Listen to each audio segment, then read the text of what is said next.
we'll meet you up there.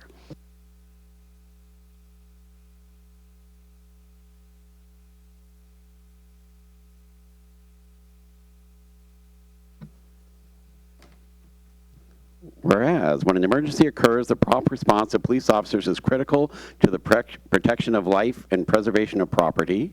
And whereas professional public safety telecommunications are a vital link for our community and are the first and most critical contact our residents have with emergency services. And whereas public safety telecommunications are the single vital link for our police officers by monitoring their activities by radio, providing them information, and ensuring their safety. And whereas public safety telecommunications of the Issaquah Communications Center have contributed substantially to the apprehension of criminals, and whereas our dispatchers exhibit compassion, understanding, and professionalism during the performance of their job. Now therefore, I, Mark Mullet, Mayor of the City of Issaquah, do hereby proclaim the week of April 12th to 18th, 2026 to be Public Safety Telecommunications Week in the City of Issaquah, and invite the community to join me in thanking Issaquah's dispatchers for their services and outstanding contributions.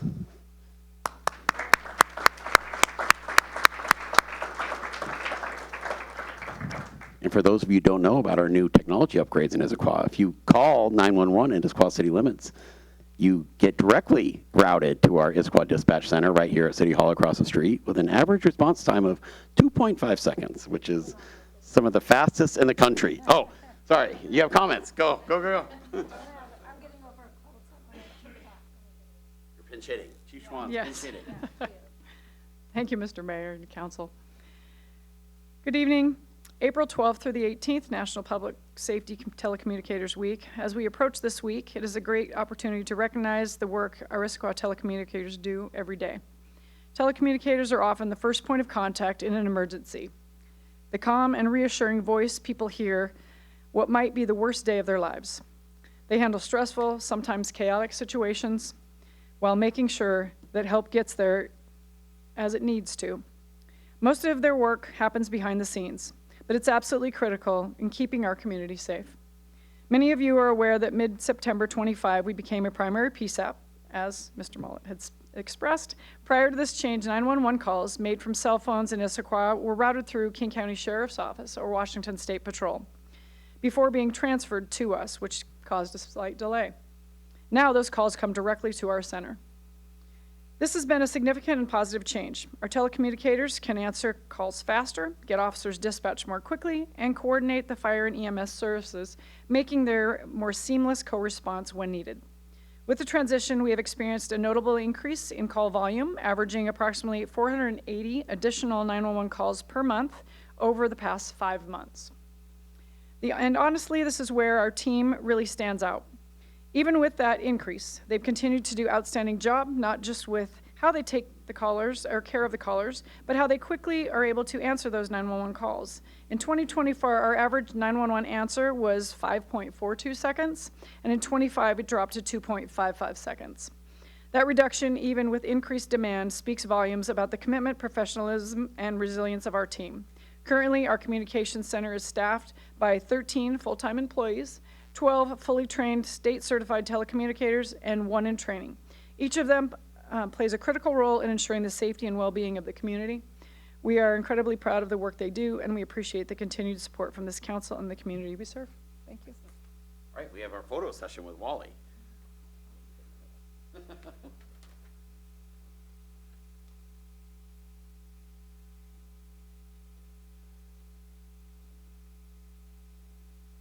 I know. Wow, we're joined by 2 members of our legislative delegation. Oh, 1 second. Here we go. I know, we have Representative Zahn and Representative Zach Hall.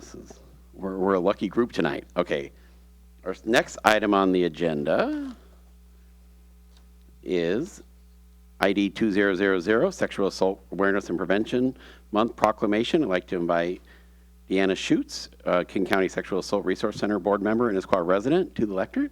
Come on up.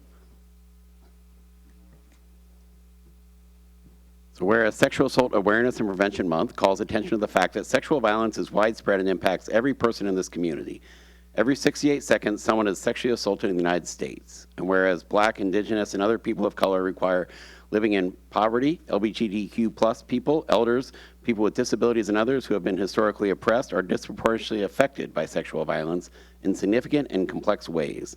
Whereas sexual assault is among the most underreported crimes for many reasons, but for survivors who are already most marginalized face additional barriers to reporting, such as language, immigration status, or disability. And whereas ending sexual violence requires us to address racism, sexism, and all forms of oppression that contribute to the perpetuation of sexual assault. Whereas by working together as a community, we can alleviate the trauma of sexual violence by ensuring supportive resources are available to all survivors and actively disrupting harmful attitudes and behaviors that contribute to sexual violence. Now, therefore, I, Mark Mullet, Mayor of the City of Issaquah, do hereby proclaim April 2026 to be Sexual Assault Awareness and Prevention Month in the City of Issaquah, and I encourage all residents to join me in this special observation. Together, we commit to a safer future for all children, young people, adults, and families in our community.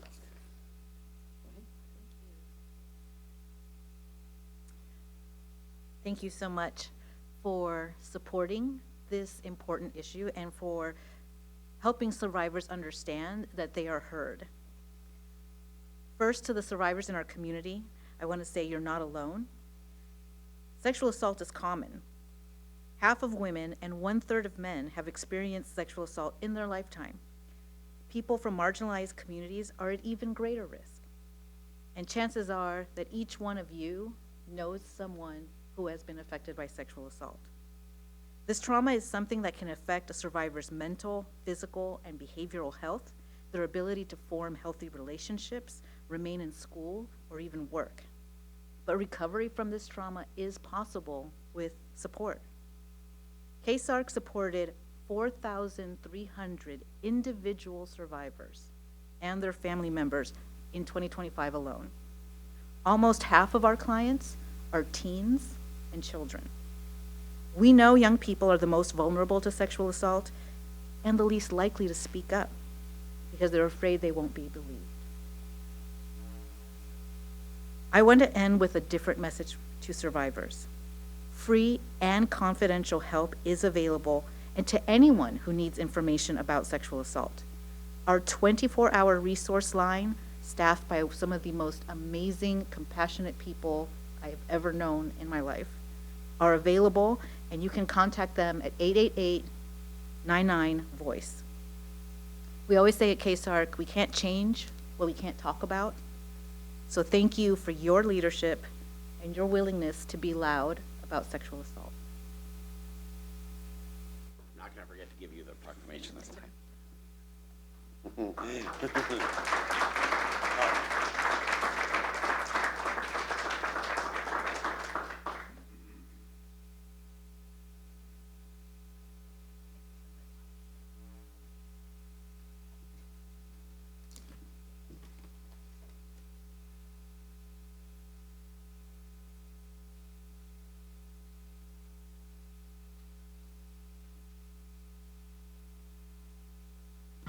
The next item of business is ID 1990-2026 Legislative Session Report Out. We're going to invite our city lobbyist, Shelley Helder, to present this item.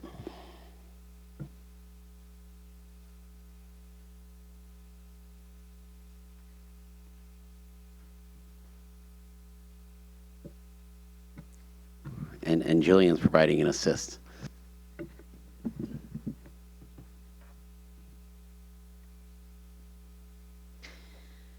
All right, well, good evening. I am Shelley Helder, and I have the privilege of serving as your contract lobbyist in Olympia. I'm here this evening to provide a report on the outcomes of the 2026 legislative session. But before I jump into the presentation, I just want to call your attention to several documents that are included in your council packet. First is a written report that has an overview. It goes into more detail of outcomes of the issues that the city tracked this session, has budget summaries, a list of all the bills the city took positions on. There's also a matrix of outcomes from all the budgets that are relevant to cities developed by the Association of Washington Cities. And then a rather lengthy document that lists all the bills that passed this session that have a nexus with city government. They may not all be applicable to Issaquah, but I wanted to provide that reference document for you all and for city staff to have awareness of what did pass the legislature. So this evening there are 4 sections to my presentation. I will provide an overview of the 2026 session.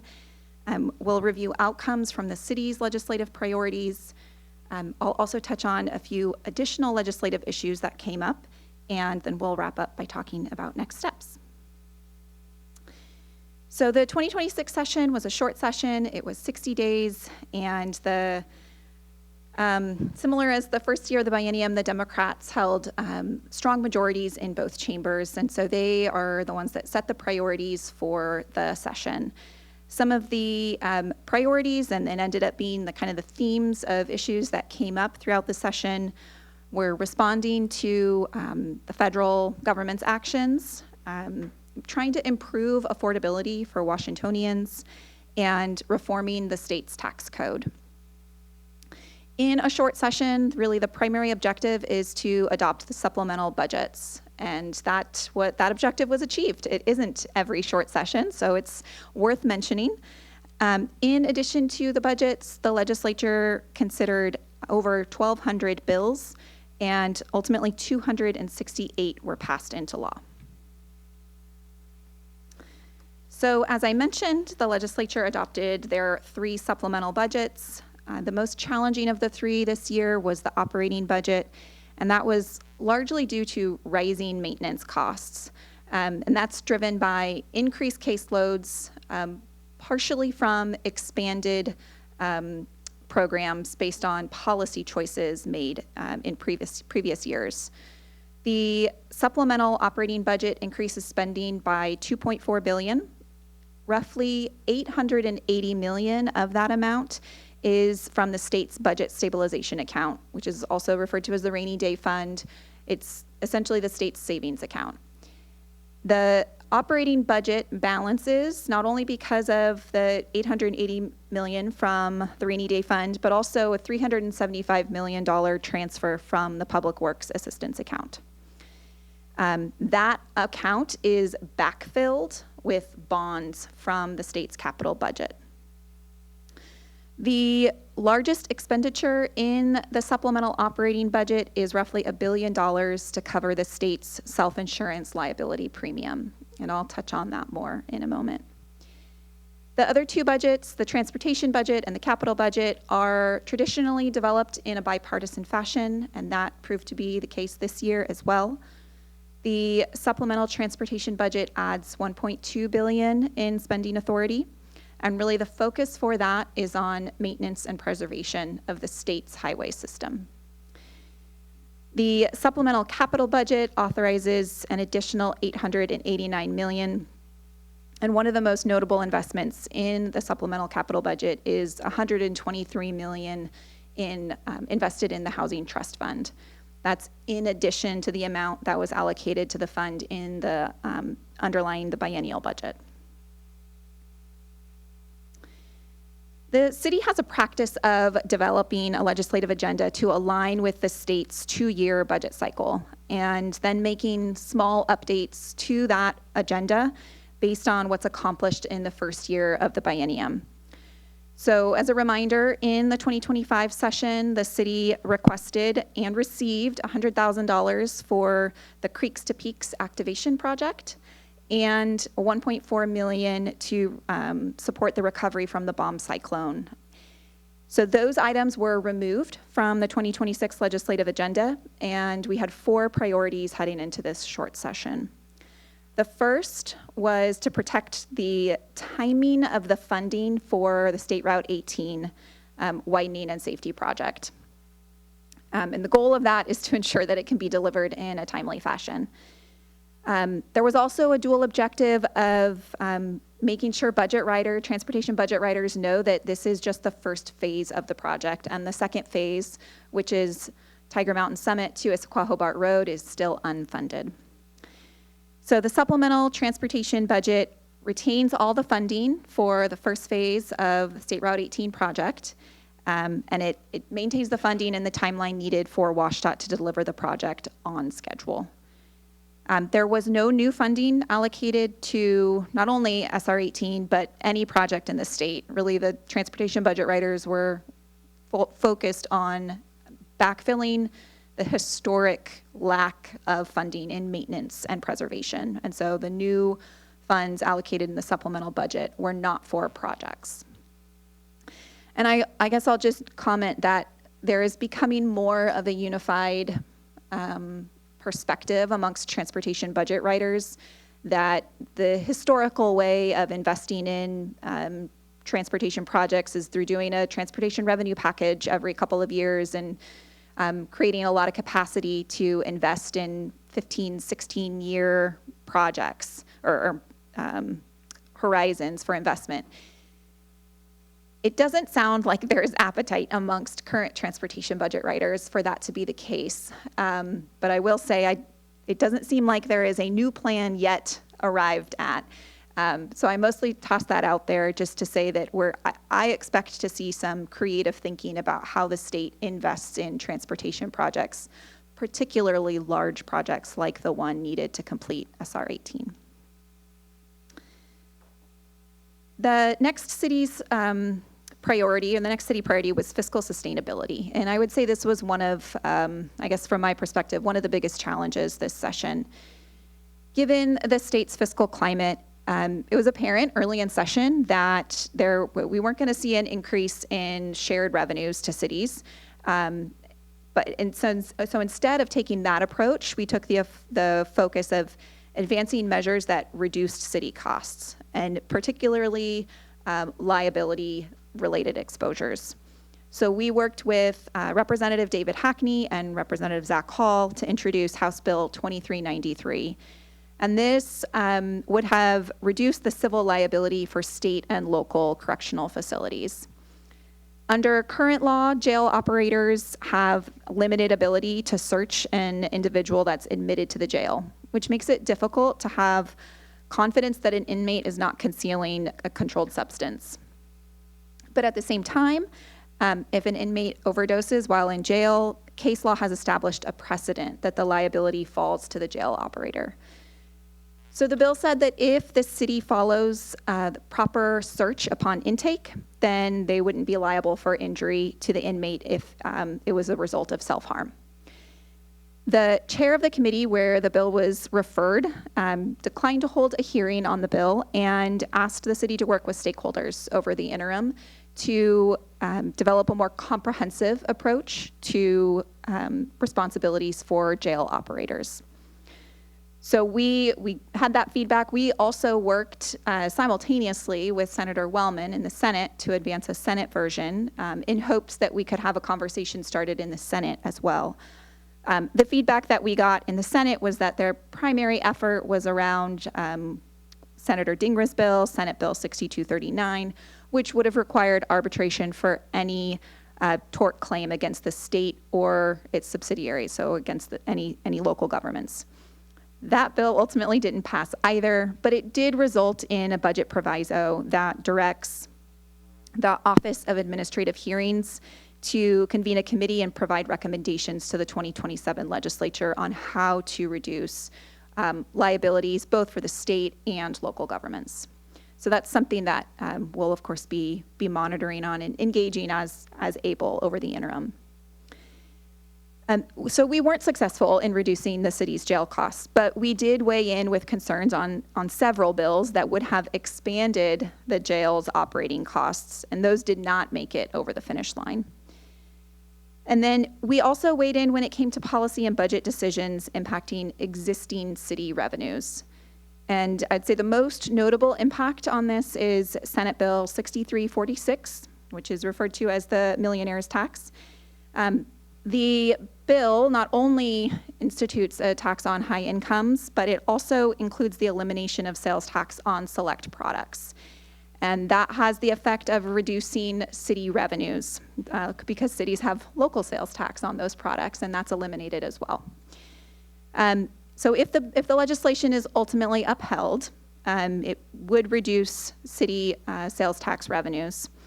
The bill does acknowledge this in the intent section. It recognizes that there will be a reduction in local government revenues, And then in the 4-year budget and the 4-year outlook, there's $200 million that is set aside for local government fiscal health. It's not specified how that money gets distributed between cities, counties, or transit agencies, but it is in the 4-year outlook, so there's time to figure that out. Lastly, in spite of the state's challenging budget year, the state did retain most, not all, but most of the state shared revenues. There was a roughly $5 million reduction to the cannabis sharing revenues for cities and counties.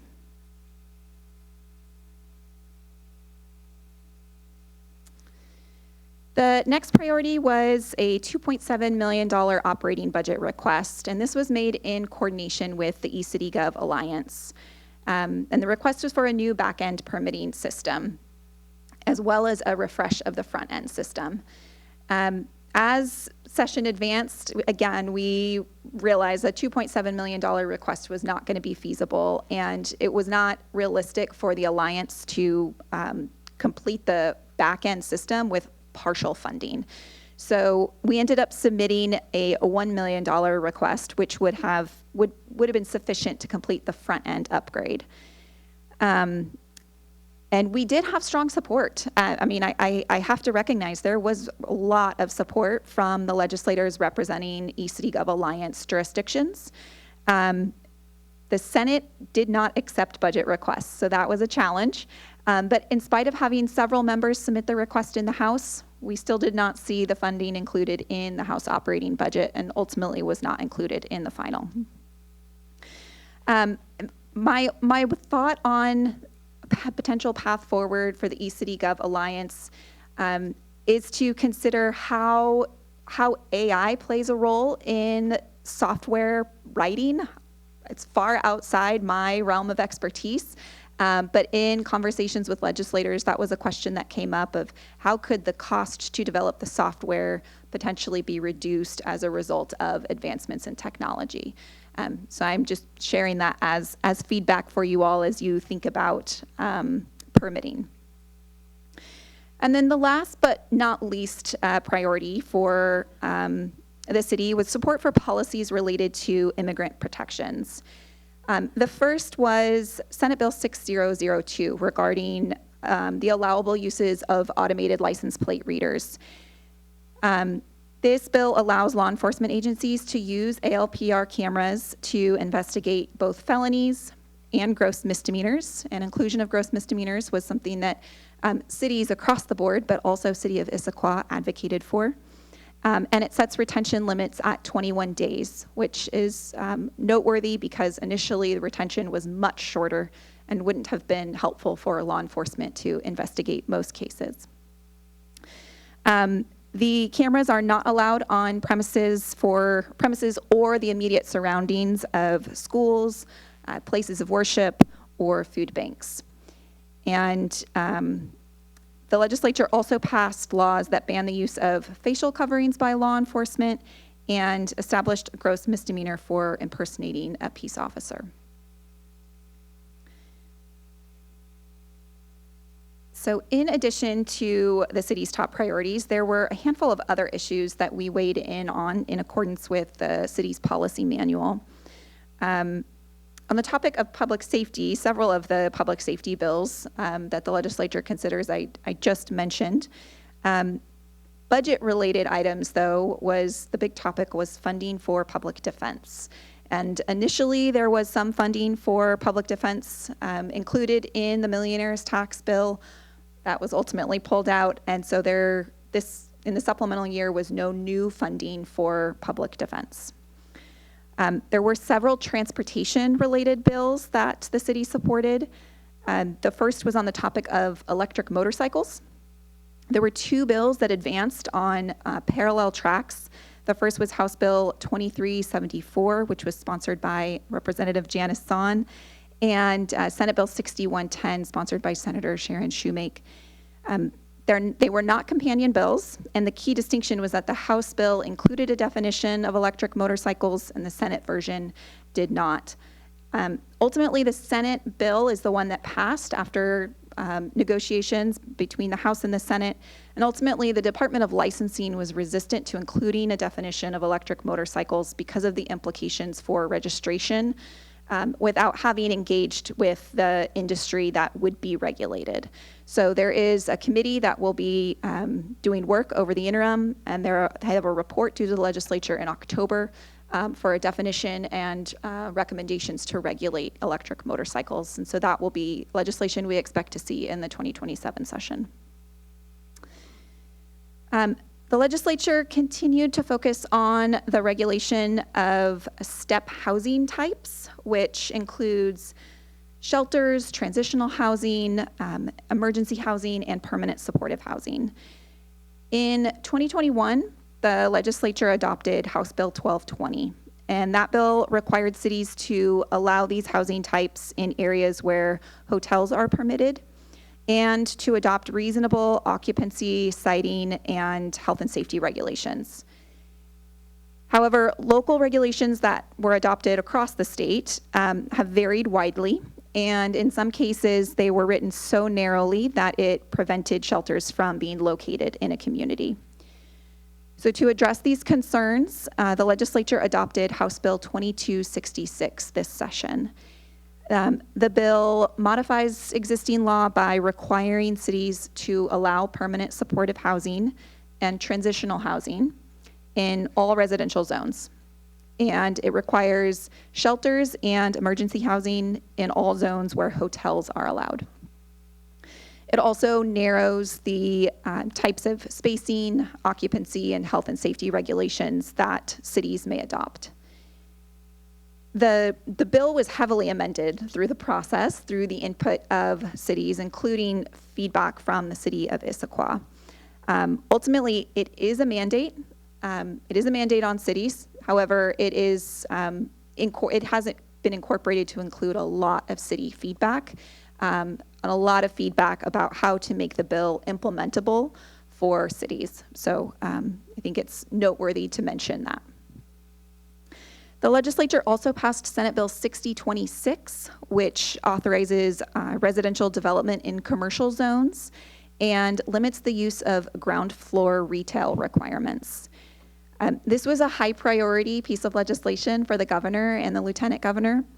And the premise of the bill, I think, is similar to the premise of bills we've seen from previous sessions, most similarly aligned with, I would say, the parking bill from last session, which is that both parking and ground floor retail requirements increase the cost of constructing housing. And so limiting when that first floor commercial use is required will lower the cost for developers and result in more housing. So that was kind of the argument behind the legislation. After several rounds of negotiation with cities, there was a final version of the bill that was agreed upon. Most cities got to neutral.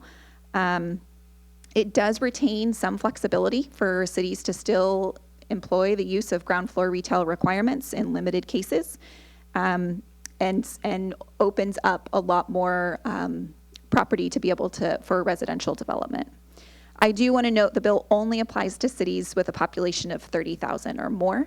And one of the areas that's specifically carved out to still allow ground floor retail are transit station areas. So areas where there's higher density of people and housing. So now that session is over, I think the logical question is what comes next? The first and foremost thing that I can advise the city to do is express gratitude to your city's legislators. And I'm not just saying that because two of them are here tonight. Being a state legislator is obviously a job they've signed up for, and it's a hard one. But expressing gratitude for the work that they do in representing the city, as evident by the fact that two of them are here tonight, Issaquah is uniquely privileged to have the delegation that you do representing you. And of all the cities that I work with, Issaquah's legislators reach out and want to know how to support the city more than anyone else. So I share that for you all to understand the the charge, I guess, that I'm giving you to express your gratitude. You're truly well represented in Olympia by all 6 members of your delegation.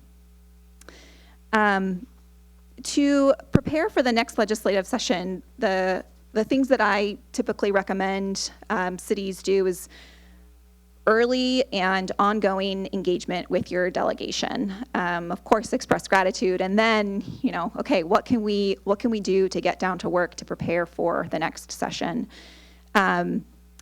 Which gets to the next point of identifying the city's priorities. We already know some of the issues that we started to work on this session. We were told, work on them over the interim and come back. And so that's city liability and budget, city budget stability. I think those are 2 issues that bubble to the top for me, but obviously as a city, that'll be work that you all do to identify those priorities. Since 2027 will be the start of a new biennium, we'll also be looking to not only update the city's priorities, but also the policy manual to reflect any new positions. And then this interim, the entire House and half of the Senate is up for election, so we'll be in campaign season for many members. To tee up a discussion about a specific next step for the city, I'm going to turn it over to the city's management analyst, Jillian. But before I do so, I just want to take a moment and say that Issaquah is really fortunate to have such talented staff. I had the privilege of working with Jillian during the legislative session, and she is excellent. She was my go-to person for any question, available always, which legislative hours, there's no such thing as being off hours. She was always available, and she's incredibly knowledgeable about everything the city's working on. So I just wanted to take point of personal privilege to give a shout out to her and for her real dedicated work to the city. So I'm going to turn it over to Jillian to tee up a discussion. Thank you, Shelley, for that really kind introduction. Like she mentioned, my name is Jillian Straub, and I'm a management analyst. And given Shelley's recommendations on our next steps, the administration proposes a legislative breakfast this spring. Typically, the administration and the City Council have a legislative breakfast in the winter following the adoption of the legislative policy manual and priorities. Given that we didn't have a legislative breakfast before this last session, we're proposing one this spring with these 4 priorities in mind. So first, to strengthen that already strong city-to-delegation relationship in this kind of informal setting before the session really kicks off again next year. To explain the impact of bills and close the loop on items that passed or didn't pass this last session and understand the impacts to cities. And then to preview some of the issues to engage on in the interim. Like Shelley mentioned, and she can speak a little bit more on this, I'm sure, work over the interim sets you up for a really successful legislative session. So kicking off this work in May, after legislators have had a chance to breathe from the last legislative session and are turning towards the 27 through 29 biennium, is a useful use of the City Council's time. And then fourth, to hear from the delegation to make sure that this is a 2-way relationship and they're getting the information that they need. So with that, we're seeking your direction on if we should move forward with a legislative breakfast this May. If you all approve of that idea, I'll work with the city clerk to identify a few dates that work for you all and our delegation and get that on calendars. With that, we're available for any questions that you have about the breakfast or about any of the bills you heard about this session and in Shelley's presentation. Looking, can I at least get a nod on the idea of breakfast? Oh, I'm saying nods, breakfast nods. Okay, that's been established. We're moving forward with the breakfast. Any other questions from the council before? Oh, Councilmember Joe. Thank you. You touched on 1220, the bill that requires housing at all different economic levels.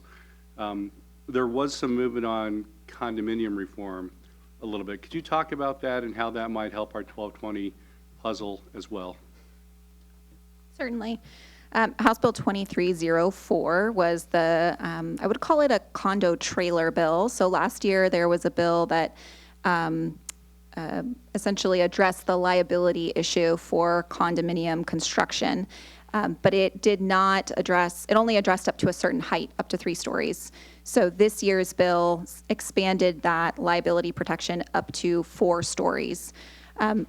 Basically, it's one more shift in making it more attractive for a developer to choose to build condos, because historically it's been a very risky endeavor, and that's why we haven't seen as many condos constructed in recent years. When you say it addresses the liability issue, was that a change to the insurance that was required? Could you go into that a little bit? Yeah, so it's slightly outside my realm of expertise, but it's referred to as an express or implied warranty, and it addresses the insurance so that the builder of the condo doesn't have to carry the full responsibility for anything that may go wrong down the line. So yes, it is related to the insurance or the liability for the builder. Okay, thank you very much. Oh, Councilmember Walsh. Can I give feedback or, all of that? Just always a pleasure having you on our legislative advocacy team. Like, it really, I know I've heard from our legislators that you are easy to work with. I know it's been great working with you as a council member. I know these are always tough years. I don't think this last year was necessarily any different, but I just wanted to say I really appreciate getting this update and the work that you did during the session. Thank you. And My I'll be pleasure. calling our legislators and saying thank you. Right, okay. I think you're all set. Thank you very much, Shelley and Jillian. Our next item is audience comments, and they can be made in person or virtually. Those who sign up in advance will be called on first. If you do not sign up in advance, it's okay. We will give you a chance to raise your hand afterwards and still come up. If you're joining us virtually, raise your virtual hand. If you're on the phone, I think the magic path is *3. And if you're in the room and did not sign up, you will get a chance. And just as a reminder, you can also submit written comments to citycouncil@issaquah.gov. And we ask people to be professional, try to have your comments in that 3 to 5 minute range. We do give brevity bonus points for people who come under those amounts. And with that, Madam Clerk, do we have anyone signed up for audience comments? Yes. The first is here in the room, James Marquardt.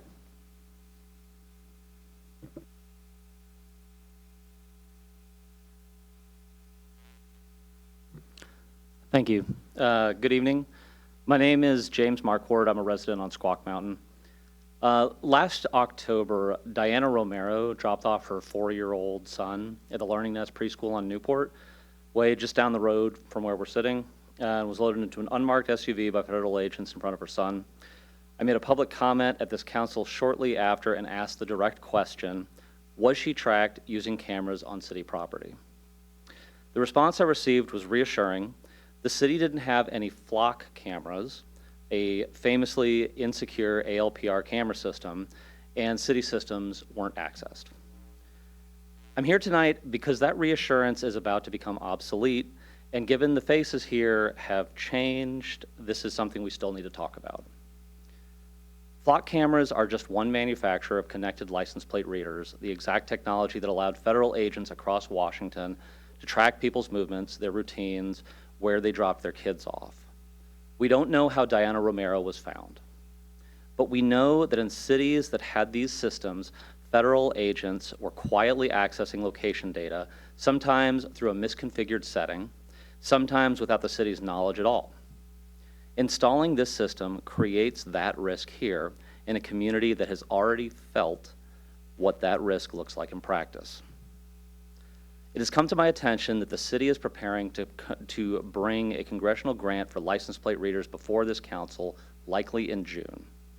The framing I've seen suggests that SB 6002 is being treated as sufficient justification to move forward. I respectfully disagree.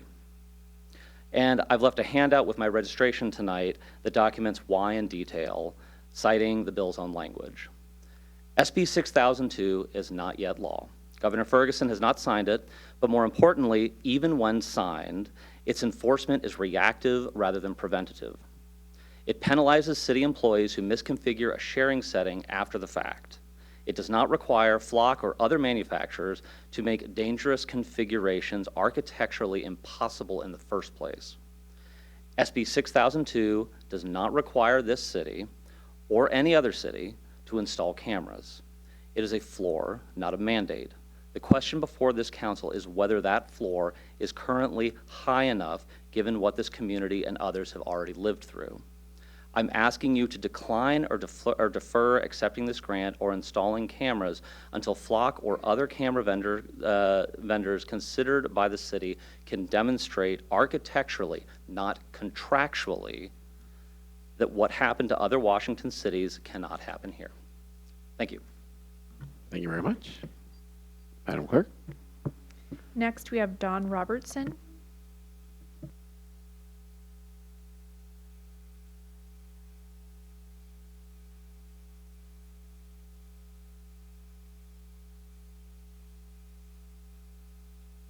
Oh, excuse me. My name is Don Robertson. I've been a resident of Squawk Mountain with my family since 1983. I'm here to speak on behalf of the Issaquah History Museums and the Issaquah Trolley. I've been a volunteer docent at the train depot for nearly 20 years. During that time, I've witnessed the trolley operations, and I was able to watch it during its heyday. I was able to see the joy of the people, particularly young children who rode the trolley. The stories told by the conductors were instructive of newcomers to some of the history of our community. It brought people out and provided traffic for our businesses. I was on the board of directors when, due to budgetary issues, the decision to cease operations became necessary. That was shortly before COVID shut everything down. Since the museum reopening after COVID, I have continued as a docent, and I served in that function a couple times a month. And almost without exception, there's at least one visitor or two visitors that ask about the trolley. They want to know when it's going to start operating again, or why it isn't operating, or just a lot of different things, and I try to do the best I can to explain it. There clearly is an interest in restarting the trolley. Often those visitors that visit the train depot are either coming from or going to see Jacob Two Trees. In my opinion, those are two community treasures that help Issaquah define our uniqueness. Additionally, they bring visitors to the city, which benefit our great local businesses. I therefore urge your favorable consideration on the track use and the trolley funding agreements. Thank you. Thank you very much. Next we have Robert Rowe. Robert is with us virtually. So Robert, I'm going to make you a panelist now. And you should see an option to unmute. And you can choose to turn your camera on if you'd like.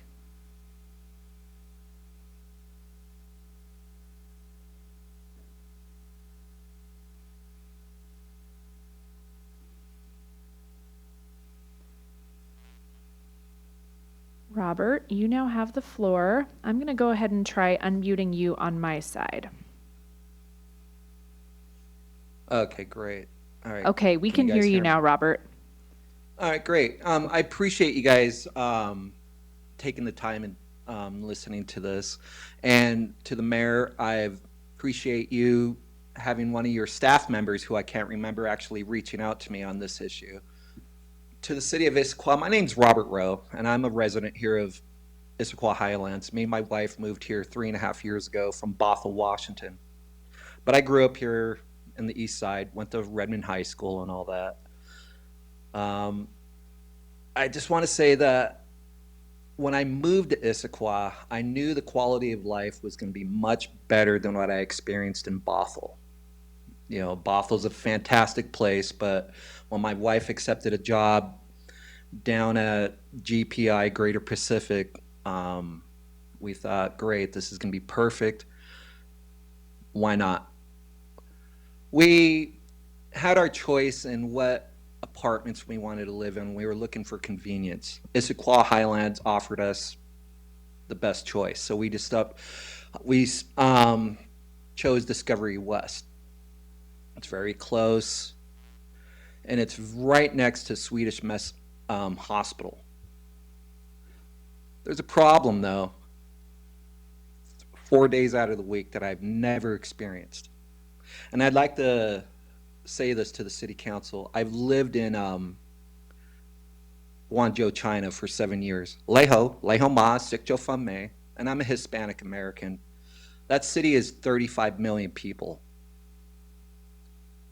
When it's 12:30 at night in that city, it's quiet. Here,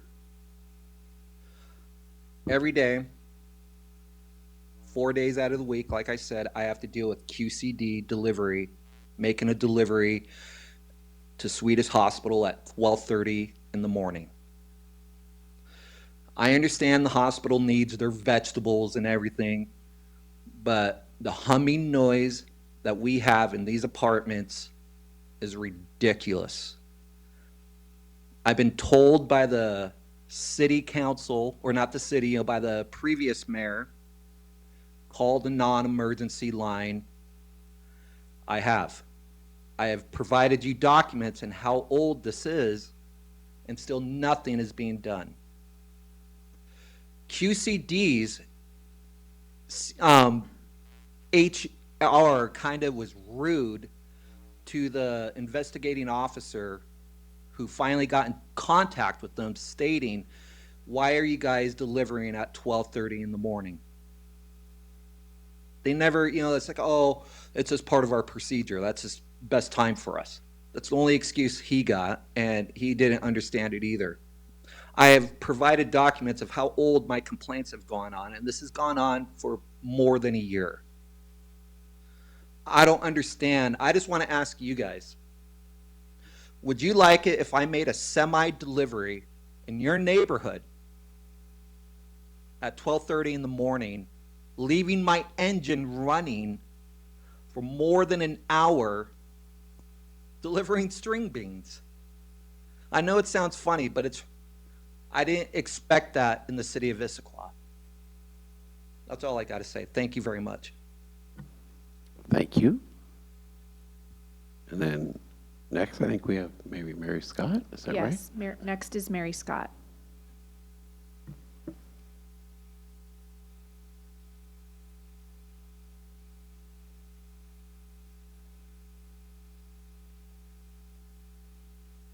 I'm Mary Scott, and then when you ask for my connections, I guess I would say I've been a long-time volunteer with the Issaquah History Museums, almost since when I came here. When I came in 1969, that was the first salmon days, and salmon barbecue, the whole thing. And I've been joined the History Museums almost as soon as I could, and I've often been a docent and worked a lot when the trolley was running. The trolley was unique, I think. One of the best things that I remember about it is the Santa trolley, because that was wildly popular. Long, long lines of kids. We had put in the installation so that someone who was handicapped in a wheelchair or whatever that needed a lift could actually do that, and that equipment still sits there on the back deck today for people to use. And the lines were huge, and those are the only Santa pictures that I have of my grandsons is with that Santa.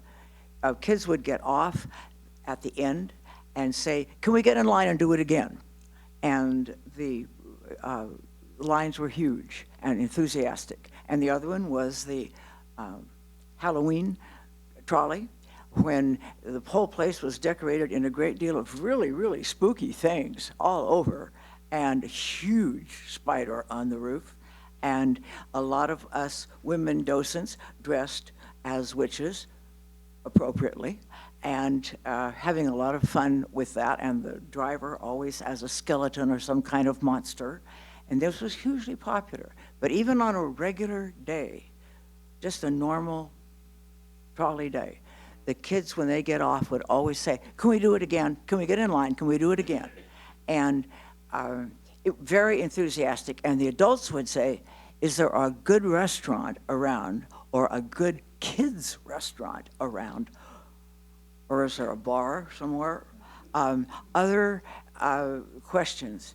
And that they were all right there, and all of those things were right there in that area. You could walk to them. We would get questions about where's the theater from here? Where's Bohm's from here? Where's that place that does the glass blowing from here? And so there was a lot of interest in businesses downtown. We were hoping to get a station at the other end of the tracks where it stops, because we obviously didn't want to take the tracks, which still existed then, and go across Gibson Boulevard, but Gilman Boulevard, but no. But we wanted to stop down there and have a place we could actually get off and walk over to the village and shop, and then get back on and come back. It was a lot of fun and very enthusiastic, and I think it was a real draw for businesses here in the city. I can imagine a few people thinking, well, it's going to slow down traffic. I don't think anything can slow down traffic any further than it already is on Front Street at any given hour of the day, except perhaps Sunday morning. Otherwise, but if it is, you all know that as you're driving along, the thing that slows the traffic down the most are the people that are parked, that are trying to squeeze themselves out and back into the line, or the people that are trying to back in to one of those places. And that time that it takes for that to happen is about how long it takes for the trolley to get along across the road. They had it down to an exact science and a stop, and people, the volunteers that would get off and wave the traffic closed, and through they would go, and they were gone. And almost everybody in their cars or on the trolley was waving and happy about it. And they smiled, made their day. So I think you are all looking at considering having it again. That trolley made money for the museums, as everyone can tell you. And the ones out in Snoqualmie make money hand over fist for that organization because of those trains that they run. So I think it's a great idea, a great draw, brings business, and I sure hope you consider it very carefully and approve it. Thank you. Thank you very much. And Paul Winterstein, it sounds like we need a park car in the trolley. You heard that idea, right? Okay, Madam Clerk. Next, we have Nika Rondinelli.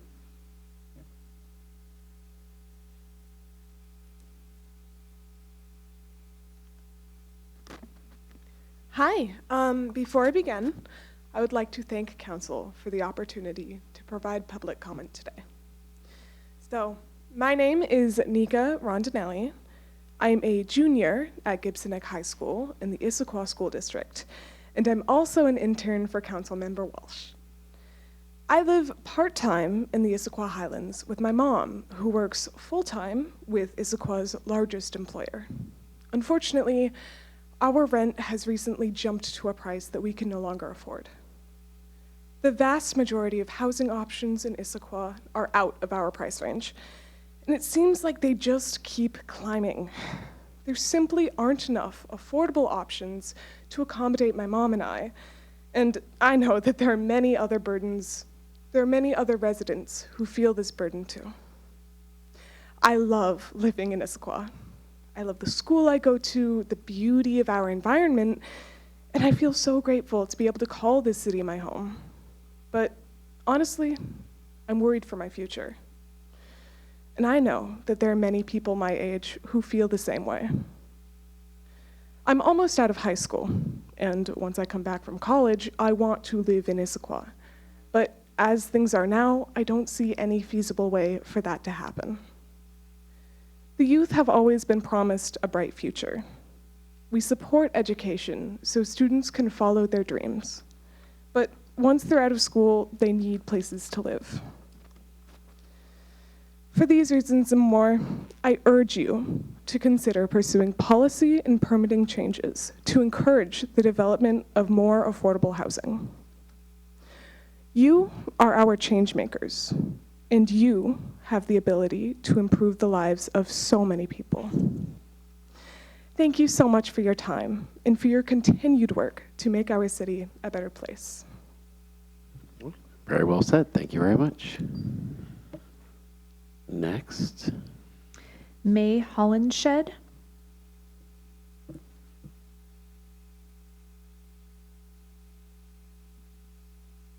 Thank you to the council and mayor for hearing me. My name is May Hollinshead, and like Nika, I am a junior at Gibson Eck High School. This year, as a part of my internship with Councilmember Walsh, we have been studying housing policy because as students, we are worried about the future of living in Issaquah as adults.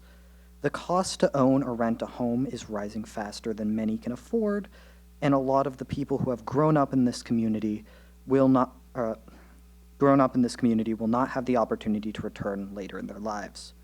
I request that you all consider options to reduce the cost of housing in the area to ensure that those who wish to live and work in the area can.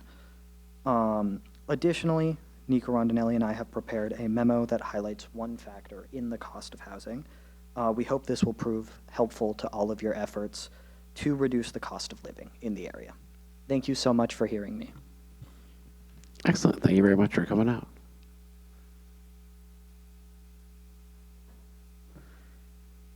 Okay, we have a few virtual participants who'd like to make comments. The next person is a phone-in caller with the last two digits 14. I'm going to make you a panelist now, and I'm going to unmute you. Phone-in caller. Okay, you are now unmuted. This is Steve Guerra. Can you hear me okay? You're a little faint, Steve, but we can hear you. Okay, I'll do my best. So this is Steve Guerra. I'm an Old Town resident for about 17 years. I'm calling to follow up on a comment that I heard in watching the March 25th Environmental Board meeting that happened toward the end of the meeting. There were no visual material presented on it, so I meant sure I got the gist or understand the scope correctly, but I want to bring it to your attention for possible action. It involved a conversation or meeting that reportedly took place between City Parks long-range planner and a city resident regarding needed updates to the Title 18 code for protections of both waterways and salmon-bearing and non-salmon-bearing streams that need to happen. We're at risk of having development approved that would or could impact things like the current dog park or potentially future waterway preservations, and I want to make sure those codes get updated to reflect or include needed updates and that to Title 18. Again, I can't specify specifically what it referred to because that material did not or was not presented. So I'm just turning to all of you good folks to kind of encourage or support or fund those changes needing to be updated as soon as possible. Thank you, and I'll let the great city clerk go ahead and unraise my hand as accordingly. Thank you. Thank you very much. All right, the next person signed up is Karen Klein, who's also with us virtually. Karen, I'm going to go ahead and unmute your mic now.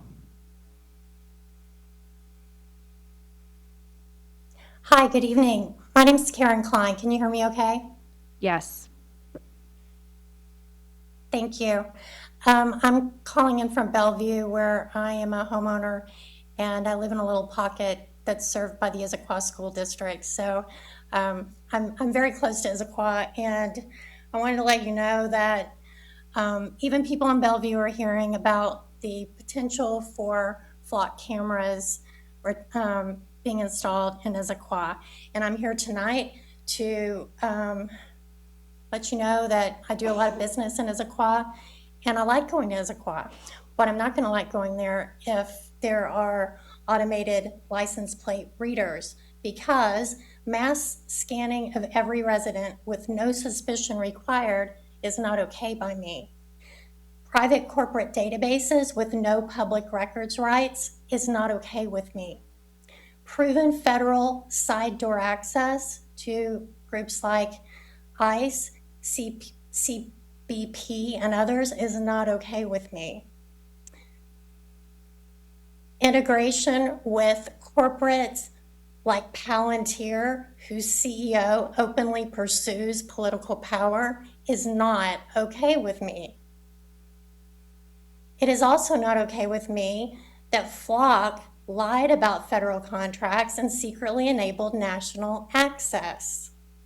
It is not okay with me that there's no retention limit, no sunset clause, and no community vote. Flock cameras have a chilling effect on free movement and assembly.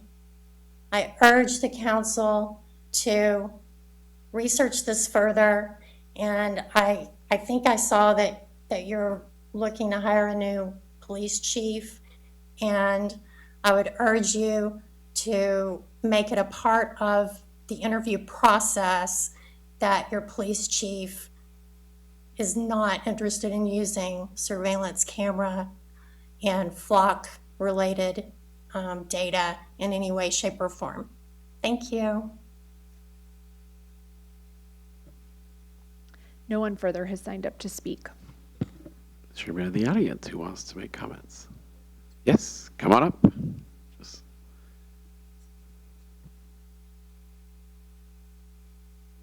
Good evening, and thank you for the opportunity to share with you tonight. My name is Dick Campbell, and I'm here to say a few words about the Historical Society and specifically the Trolley. I've spent my last 80 years as a resident of the Issaquah area. My family homesteaded on Tiger Mountain in the 1800s, and I still live adjacent to that property on 30-some acres of land up there. I retired as a high school principal at Liberty High School in 2000. I became involved, re-involved, in downtown Issaquah through the Historical Society. I'd like to share a story. It'll be short, but it began in 1952. I was a first grader at Clark Elementary. I think it was the second year that Clark was opened. This is the original Clark, not the new Clark. And Mrs. Hope was my teacher.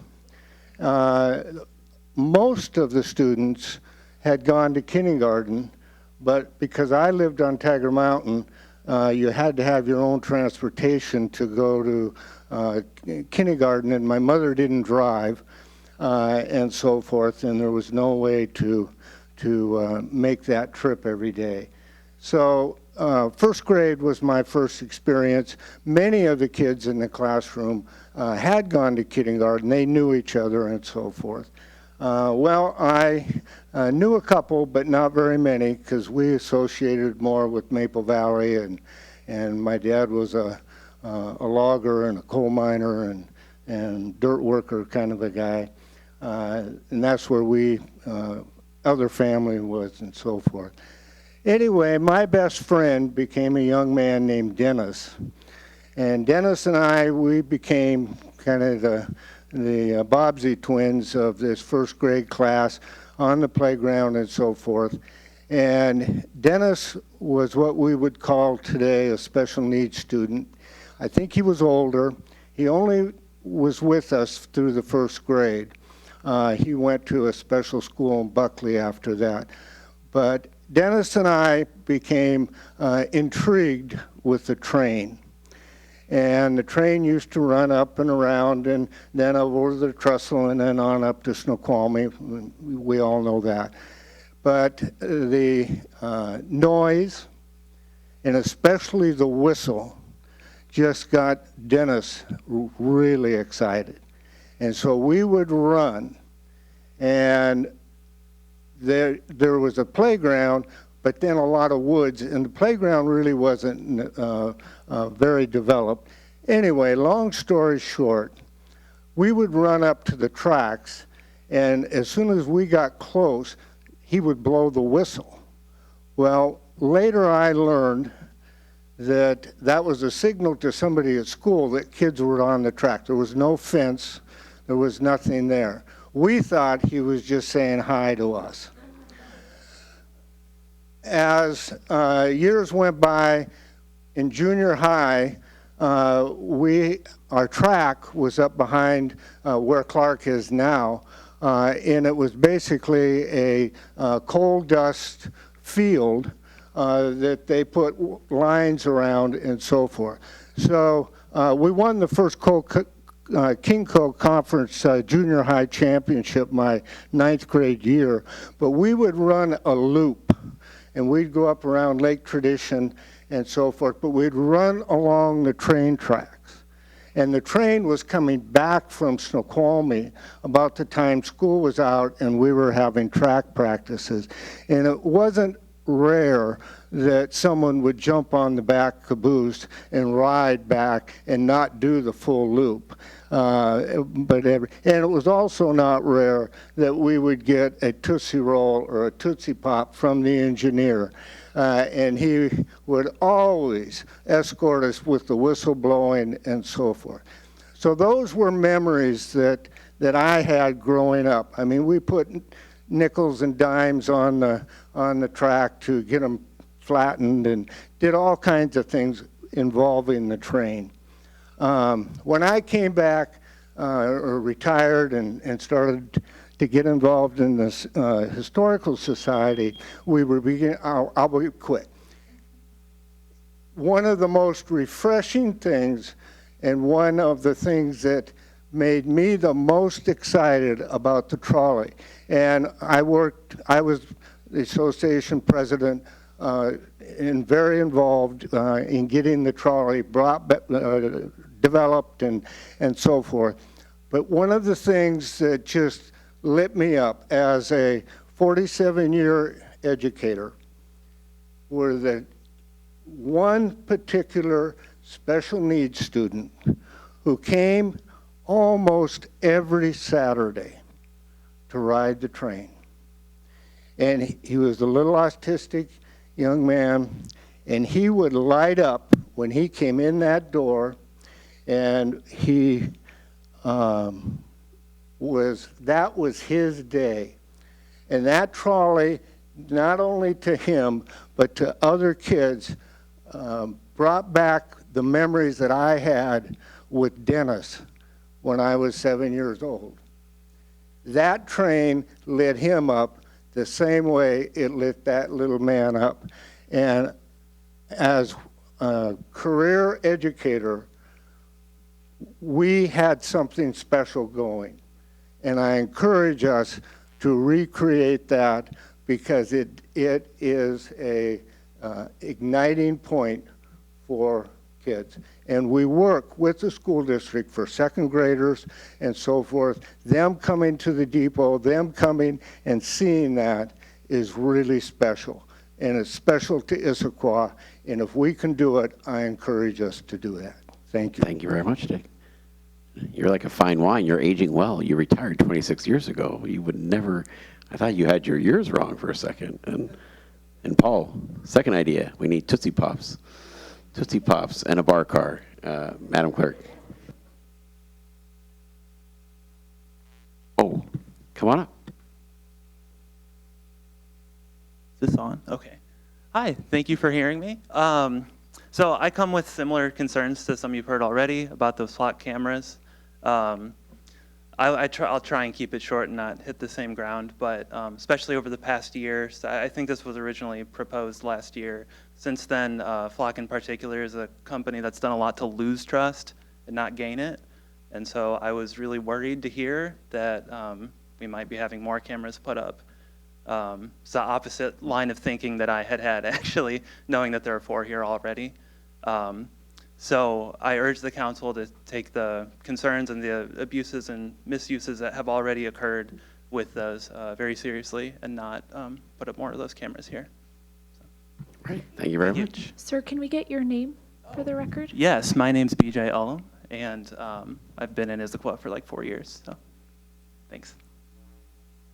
Is there anybody else in the room who would like to say anything for audience comments? That is going once, going twice. Audience comments is now closed. The next item is the consent calendar. I do not have any remarks on the consent calendar, but do committee chairs have any remarks on the consent calendar? Not seeing any. The consent calendar was distributed to the council in advance. If authorized, the items of the consent calendar will be considered together and approved by one motion. I'd like the city clerk to address a minor change with Agenda Bill 9099, Street Standards Landscaping Update.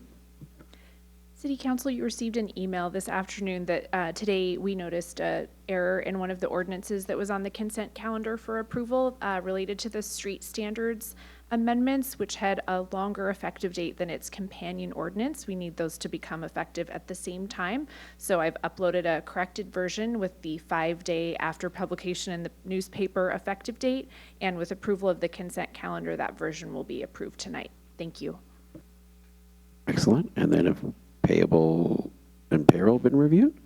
They have. Okay. Does any council member want to remove any items from the consent calendar considered under regular business?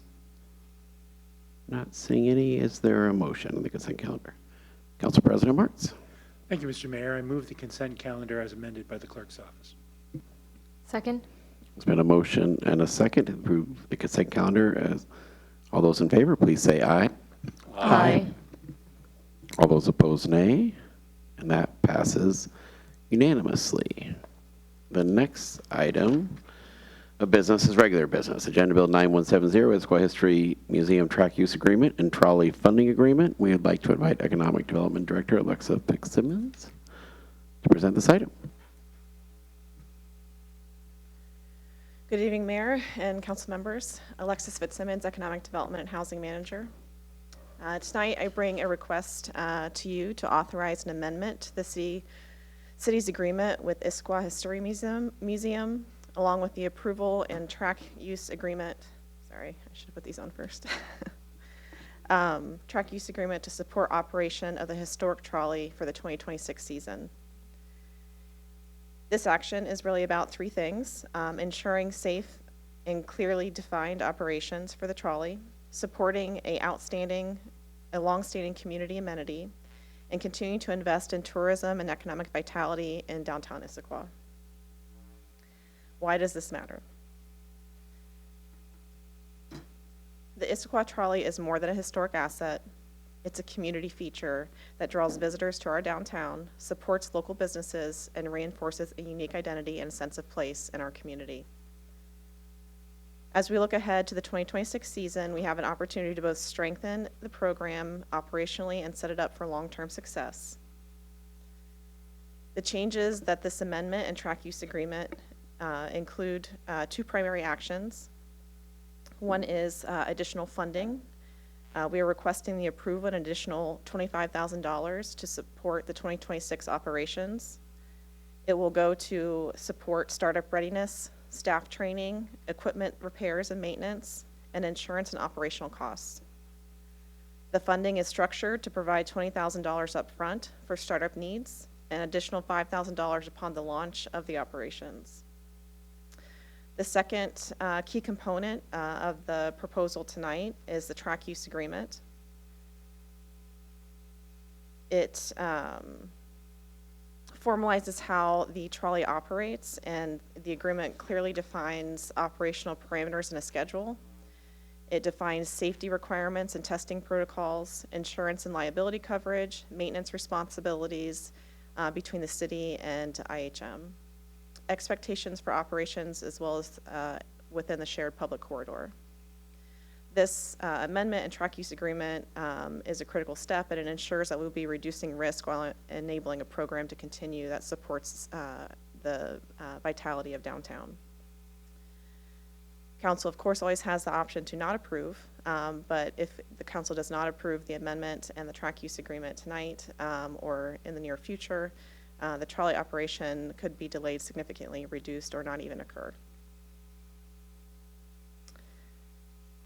Following an approval tonight, if the council does approve the amendment as well as the track use agreement, agreements would be executed, funds would be dispersed, and IHM would complete testing, training, and necessary repairs in order to start operations for the 2026 season. I, as staff, and the administration, Mr. Mayor, and City Administrator, while I do support this action, We believe it strengthens our relationship and vitality in downtown, and provides accountability and safety for the operations of the trolley. I'd like to invite Paul Weinstein up to also speak on behalf of the changes. Paul Winterstein, Executive Director of the Issaquah History Museums. Come on up. Thank you, Alexis, and thank you, Don, Mary, and Dick, for your comments earlier, and to everyone who has sent in letters of support.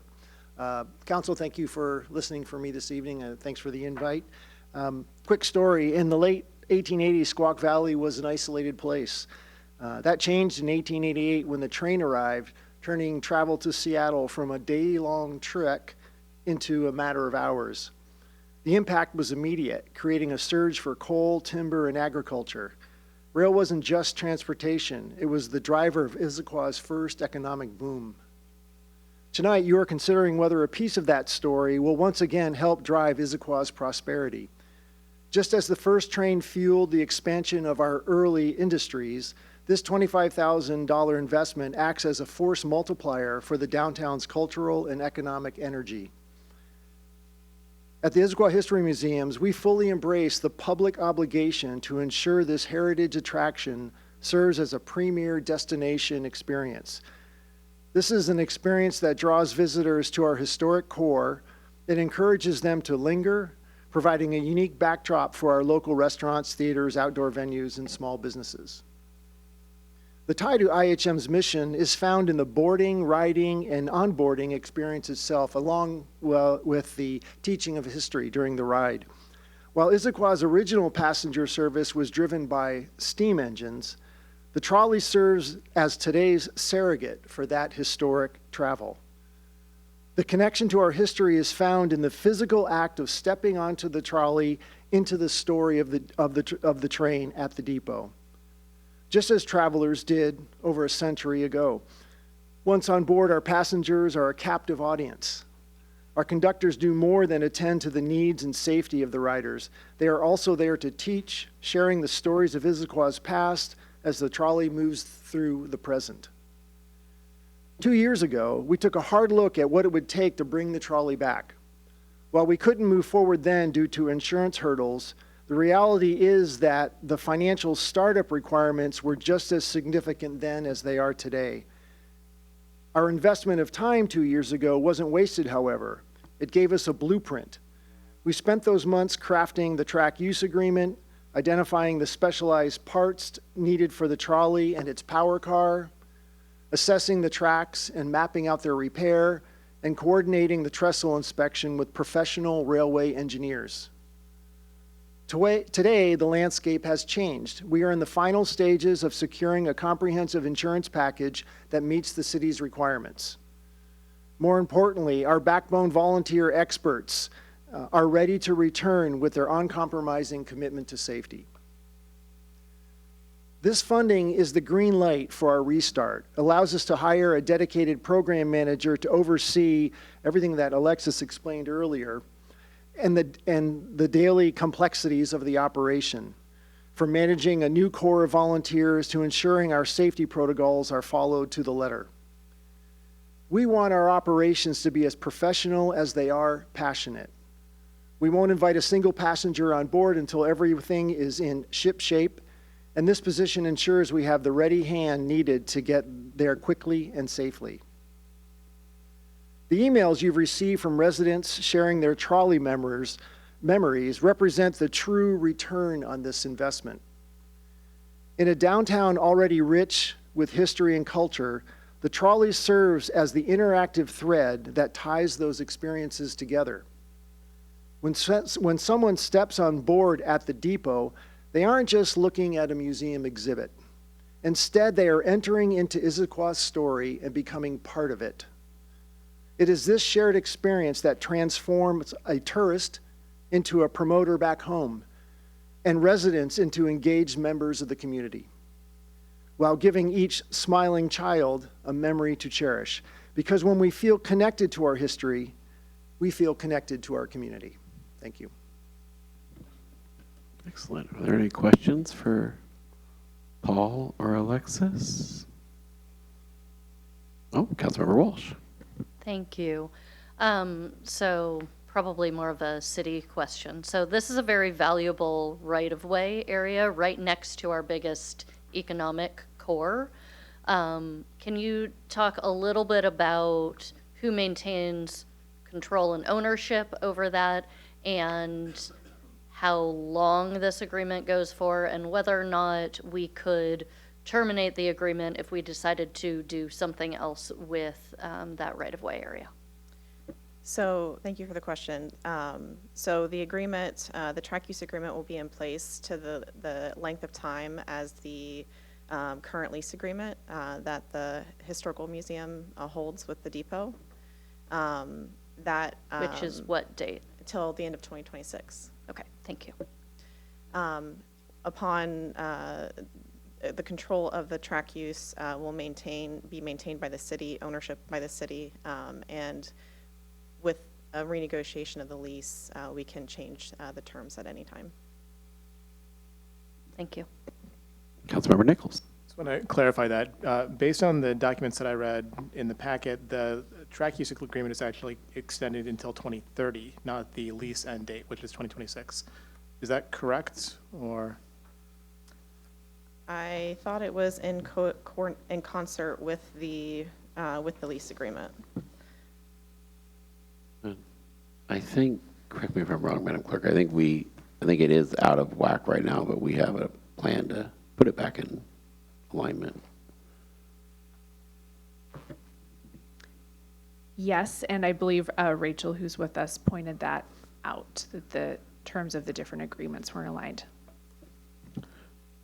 So I think for the council, I think their rough plan was there'd be a motion on the underlying thing, at which point I think we could do amendments to that motion to line it up. Rachel, do you want to speak to that? That's correct, Mayor. Just for the record, I do think there's a discrepancy in the agreements. It was probably inadvertent, but the track use agreement reflects an end date of December 31st, 2030, and the lease agreement is the end of 2026. So it would make sense to have those harmonized, and there's a motion for the council to do so if they wish. Yeah. Okay, Deputy President Jane? When is the service of the trolley expected to start if we approve this amendment today? At this moment, our target is early July this year. Great, thank you. Councilmember Joe. I had a question. I hope we can get clarified a little bit. Appendix B, which is the last page of the packet, 748 of 748 pages. I know all of us read them all. But on the last page, the trolley operating hours are 9 a.m. to 5 p.m. The trolley will operate Saturdays and Sundays from April through September 30th, and occasionally on Fridays during June, July, August. Some of the references in the comments tonight were for Halloween, Christmas, and some other special events. Did these operating hours dictate what we're going to agree to, or are there other operating hours under this agreement that allow the Historical Society to do those special events? So, Thank you for the question. I believe also, and this is in that appendix, there is another paragraph that speaks about other times when it may operate. I don't have that in front of me right now, so I apologize. I see a chance to phone a friend in the audience. Just a minute. So you mentioned the times from 9 to 5. That allows us to, just a minute, please. Just allows us to also conduct training both before and after any ridership if necessary. Generally, ridership would be in a narrow window of time in there. But in that appendix, in addition to Saturdays and Sundays, it speaks about potentially on Fridays during the summer months, and that other holidays potentially as well.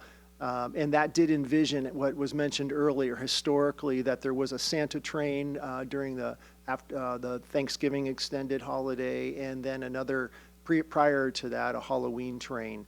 The language in there does envision those special operations. Could be a zombie train. Well, I Councilmember, just want to make sure that we're giving them the access or the ability Yeah, to they do need. that. It's not a got you in any way. Yeah, shape, or yeah. form. I just want to make sure that we're giving them the leeway and the permission to do what they want to do. So as long as the historical society and the city are okay with that, I just wanted to point that out. Thank you. Walsh. And I'm sorry, may I add? Yeah. Pardon me. And thank you for Jay Golsom Jacobson reminding me in there, so that beyond those regular, or I think they're labeled standard operating days and standard operating hours, that should we wish to operate outside those, we would get permission from the city before we scheduled and executed those. okay, And Councilmember that Walsh. was what we had found the area. There's section 6 within the agreement that designates operating hours outside of those outlined in Appendix B, that says they could operate outside of those for special occasions with the express permission of the city obtained no later than 5 business days in advance through the contract administrator. So just clarifying that the language is in there. Is that a special use permit? It does not say, it's not defined, just express permission. Well, as long as the city knows and the historical society knows how to do it, that's fine with me. Thank you. I can tell Russell Joe went to law school. Okay, so we're going to walk through this process. We're going to start with, is there a motion on the underlying bill? Council President Martz. Thank you, Mr. Mayor. I move to authorize the mayor to enter into and execute an amendment to the existing lease and funding agreement with the Issaquah Historical Museums, IHM, to provide an additional $25,000 for 2026 trolley startup and operations, and authorize a track use agreement governing IHM's use of the city-owned rail corridor in substantially the same form as attached agreements Exhibit B, as approved by the city attorney, and authorize an additional $25,000 in a subsequent 2025-2026 budget amendment. Second? Okay, so there's been a motion and a second. Now we're going to go to, I think, Councilmember Nichols on a potential friendly amendment? I know there's no such thing as a friendly amendment, but I'm just calling it friendly. It's an amendment that's intended to be friendly. Okay, thank you, Mr. Mayor. So as comments, I want to start by saying how much I support the trolley and the great volunteers that are trying to bring it back. One of my favorite family photos is all of us sitting on the trolley together meeting Santa, as was brought up. That was a long time ago now, though, and the 2 young lobbyists that we put to bed every night have made their perspective on getting the trolley up and running again very, very clear to me. So I appreciate the work that the History Museum is doing to get there, and I know it's not easy. I do have a minor housekeeping amendment, though, which I'll speak to if seconded, to move to amend the track use agreement. Specifically, I move to amend the language in Section 8 of the track use agreement to add that the city can terminate the track use agreement without cause if the Issaquah History Museum lease terminates. Is there a second? Second. Okay, so this is now, we're going to do a vote on the amendment. There's been a motion and a second. Is there any discussion on the amendment? Councilmember Nichols. Yeah, I'll discuss. So as I mentioned, this is I view this as a housekeeping amendment. There's a disconnect between the end date of the agreement we're being asked to approve and our existing agreements. The base lease for the depot expires at the end of 2026, but the track use agreement runs through 2030. That means that if the lease ends for any reason, we can't as easily help a new leaseholder to start up the trolley if we need to. This amendment simply provides that if the base lease terminates, the city has the ability to find a new operator for the track use agreement as well. If the lease is renewed, nothing is different, and I'm very optimistic that I'll be able to take a trolley ride with my kids this summer. I'm extremely optimistic about that, but if for any reason we ever need to go in a different direction to achieve the community's very loudly stated goal of getting the trolley back up and running, this ensures the city has that flexibility. Additionally, I spoke with the city attorney about this and ways we could harmonize these agreements, and the language of my motion is directly quoted from her email as one of the options to harmonize them. All right. And I can verify the city attorney has signed off on this language as well. Councilmember Walsh. Yeah, can I ask why we aren't just changing the date to end at 2026? Is there a reason to continue to have a track use agreement for that long of a period when this is really trialing whether or not we can effectively get this up and running? So that was one of the two options that the city attorney provided. I went with this one for this motion just because it seemed like a simpler set of documents to keep track of, and they're effectively the same. I'd appreciate any other legal minds that are better than mine on that though. So that's the intention, to have them harmonized, and I think there's a couple different ways that could be gone about that are likely equally good. Councilmember Walsh. Okay, so I'm maybe the only person here who isn't as enthusiastic about this. And I think from my perspective, knowing that both of the contracts end in 2026 so that we can evaluate whether or not this can be effectively restarted, what the ridership levels are, what the funding levels are, I think from my perspective would be a smarter decision as far as right-of-way use. So I think I would be in preference of a different set of language, but I will leave that up to other conversations. Councilmember Nichols.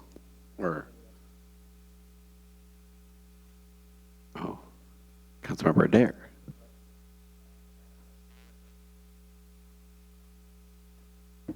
So I guess my question to that point is, was there any kind of like pro and con of why you chose this language over the other? What is if changing the dates, does that require an extensive level of redoing that original contract, or what were the pros and cons to that, and are we able to know that to thus know which option is best? Should we ask the city attorney? Rachel, you're the friend we're phoning. Hi, sure, I'm happy to weigh in. I think that I don't think there makes much functional difference between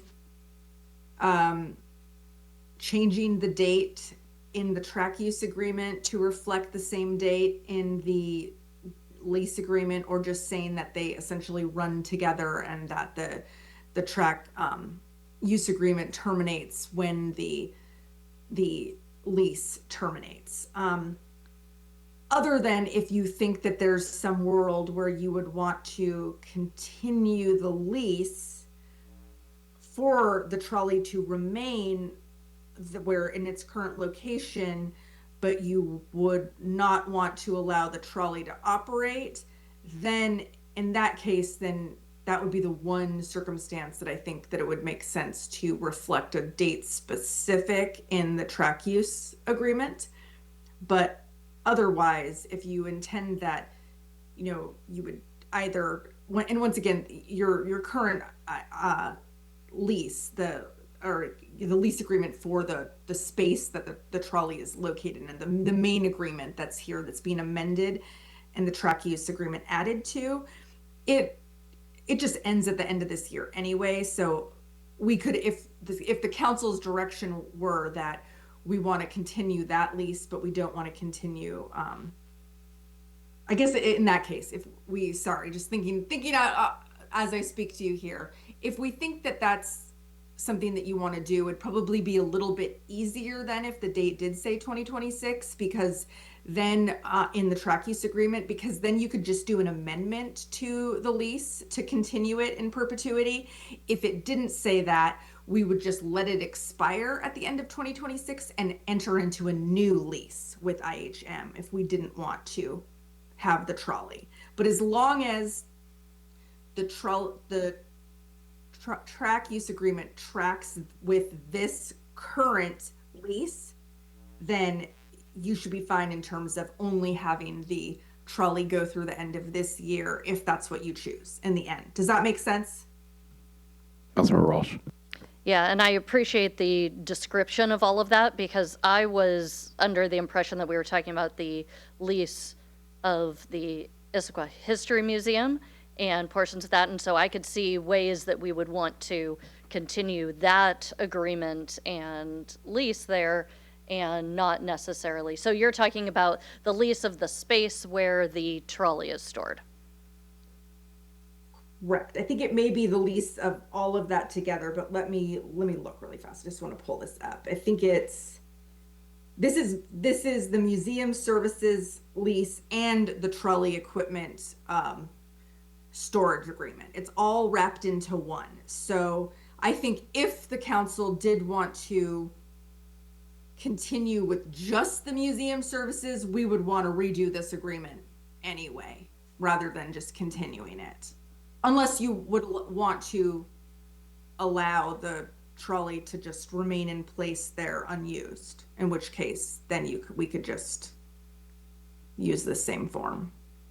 Yeah, I It's for all guess of I would just say, I think it's probably best scenario if everything is harmonized to the same date, but I can't, yeah, as long as our legal team feels like we could find a way to continue with whatever we wanted to do if there was a termination. Because I wouldn't want to have to be in a situation to terminate an entire agreement with the Issaquah History Museum if we had another use for that right-of-way space that needed to happen. Exactly. I think Councilmember Nichols and I just went with that option because it seemed the simplest in terms of what the amendment would say and what the language that we had so far, but there really was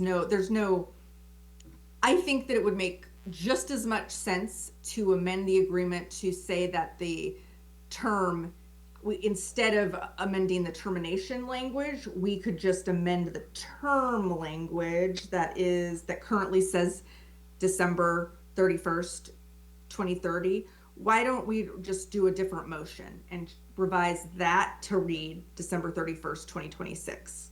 Because when we come back to ask the council to extend the history museum lease, we'd of course want to come back with this as well. So we could just bring them both back at the same time. There's no downside, I guess is what I'm saying, to using this specific date.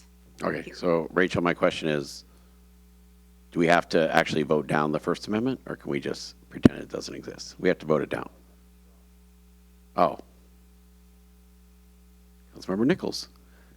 So we don't have to vote, I can just withdraw? Okay, I withdraw the motion. All right, First Amendment is withdrawn. Council President Martz.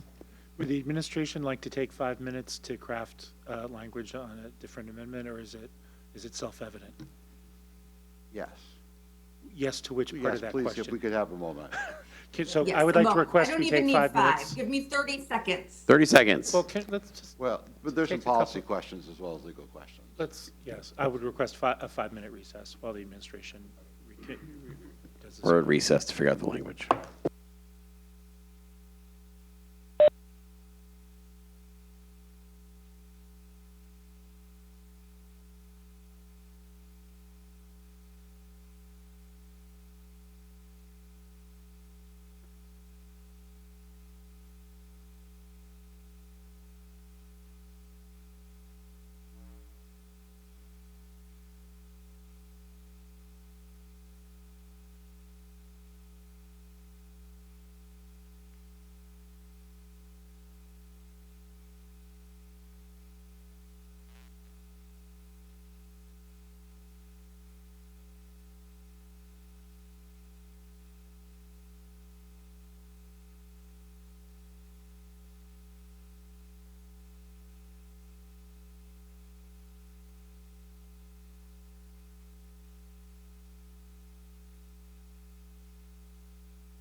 Okay, we are back in regular session, and we're going to have City Attorney Rachel Bender-Turpin explain her original idea for having the original amendment. That was that we originally heard from Councilmember Nichols. Go ahead, Rachel.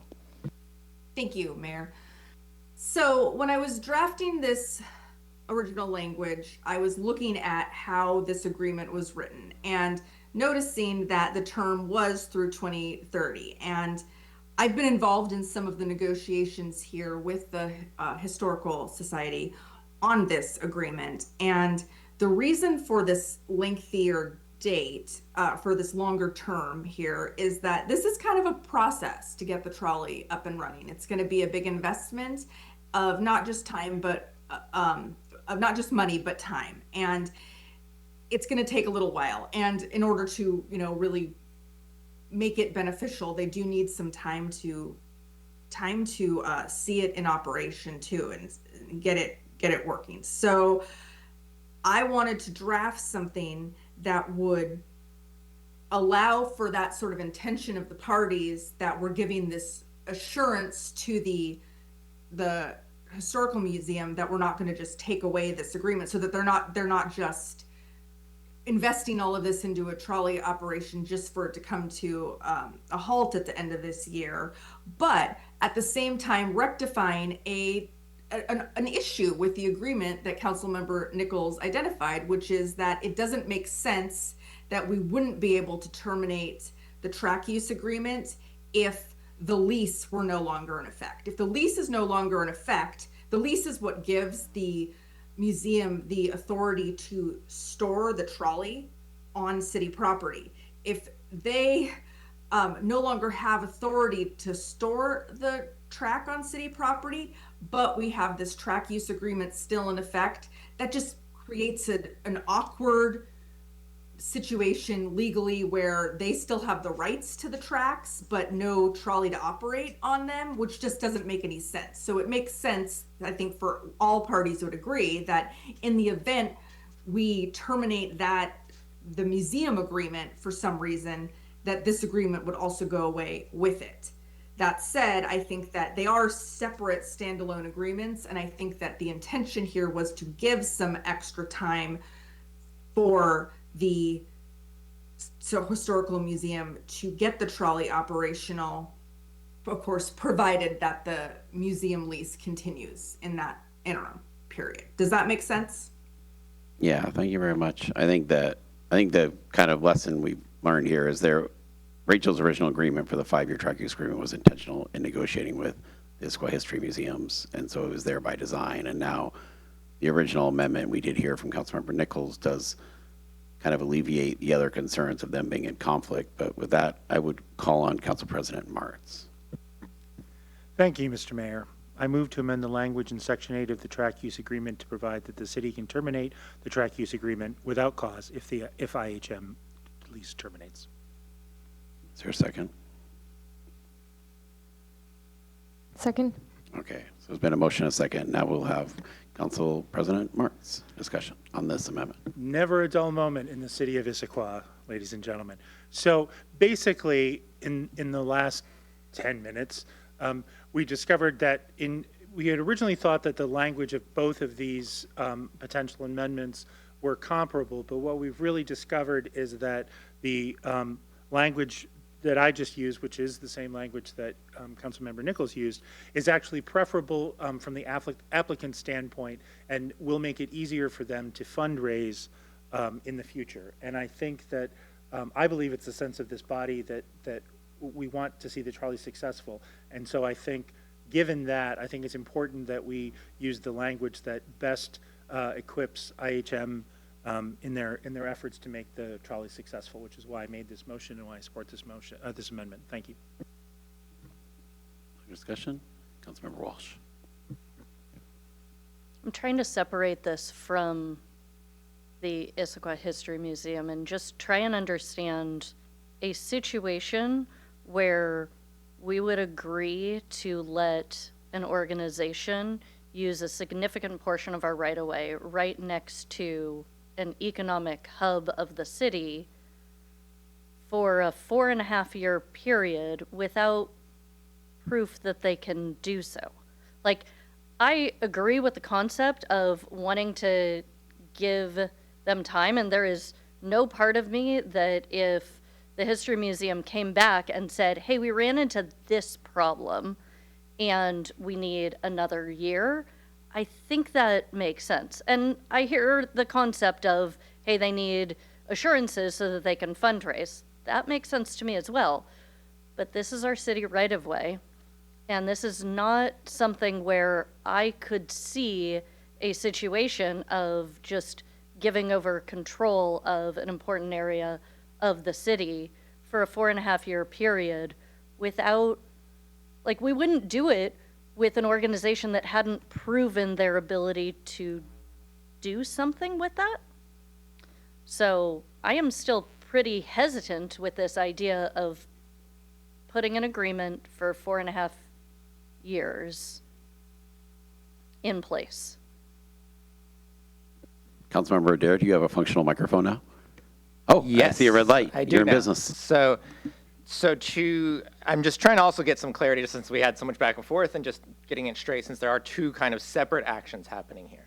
So the one is, with the 25,000 of startup for 2026, and then separately a track use agreement for 4 years to operate a trolley on these tracks. Is that correct? And that's the understanding of what these agreements are? It certainly is my understanding, and just one point of clarification, it would be 5 operating years, 26, 27, 28, 29, 30. That is correct, Councilmember Adair.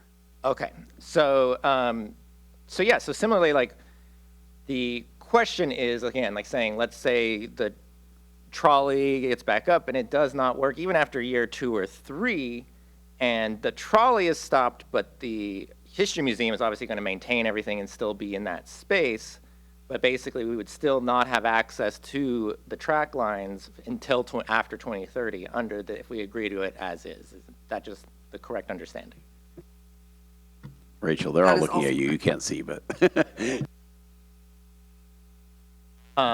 Similarly, like saying, I think the trolley is a great service, and I think it will be successful.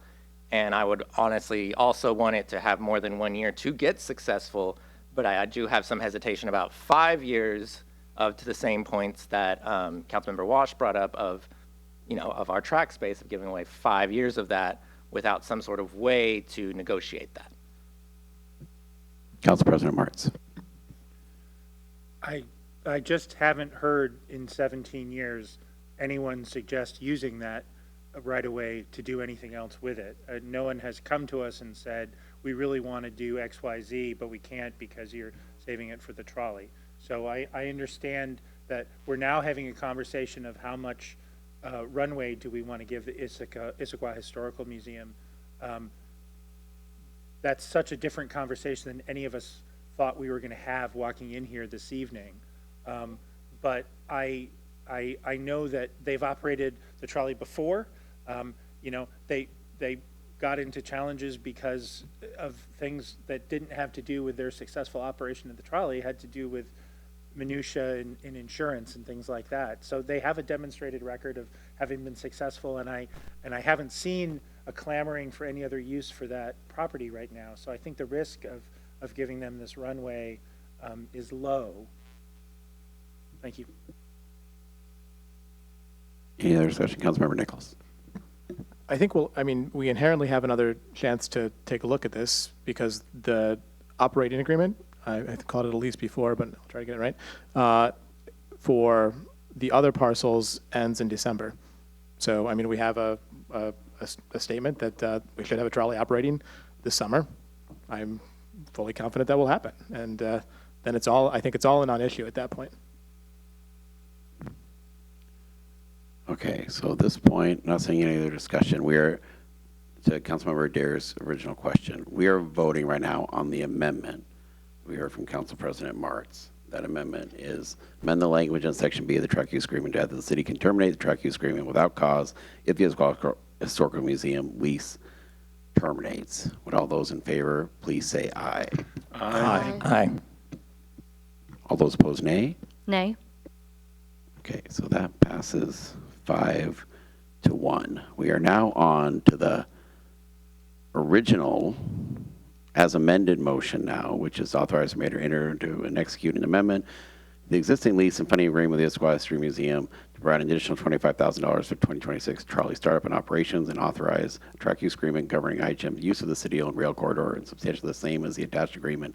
Exhibit B is approved by the city attorney and authorized an additional $25,000 in a subsequent 25-26 budget amendment as we amended. Discussion. Council President Martins. I am so excited to be voting for this evening.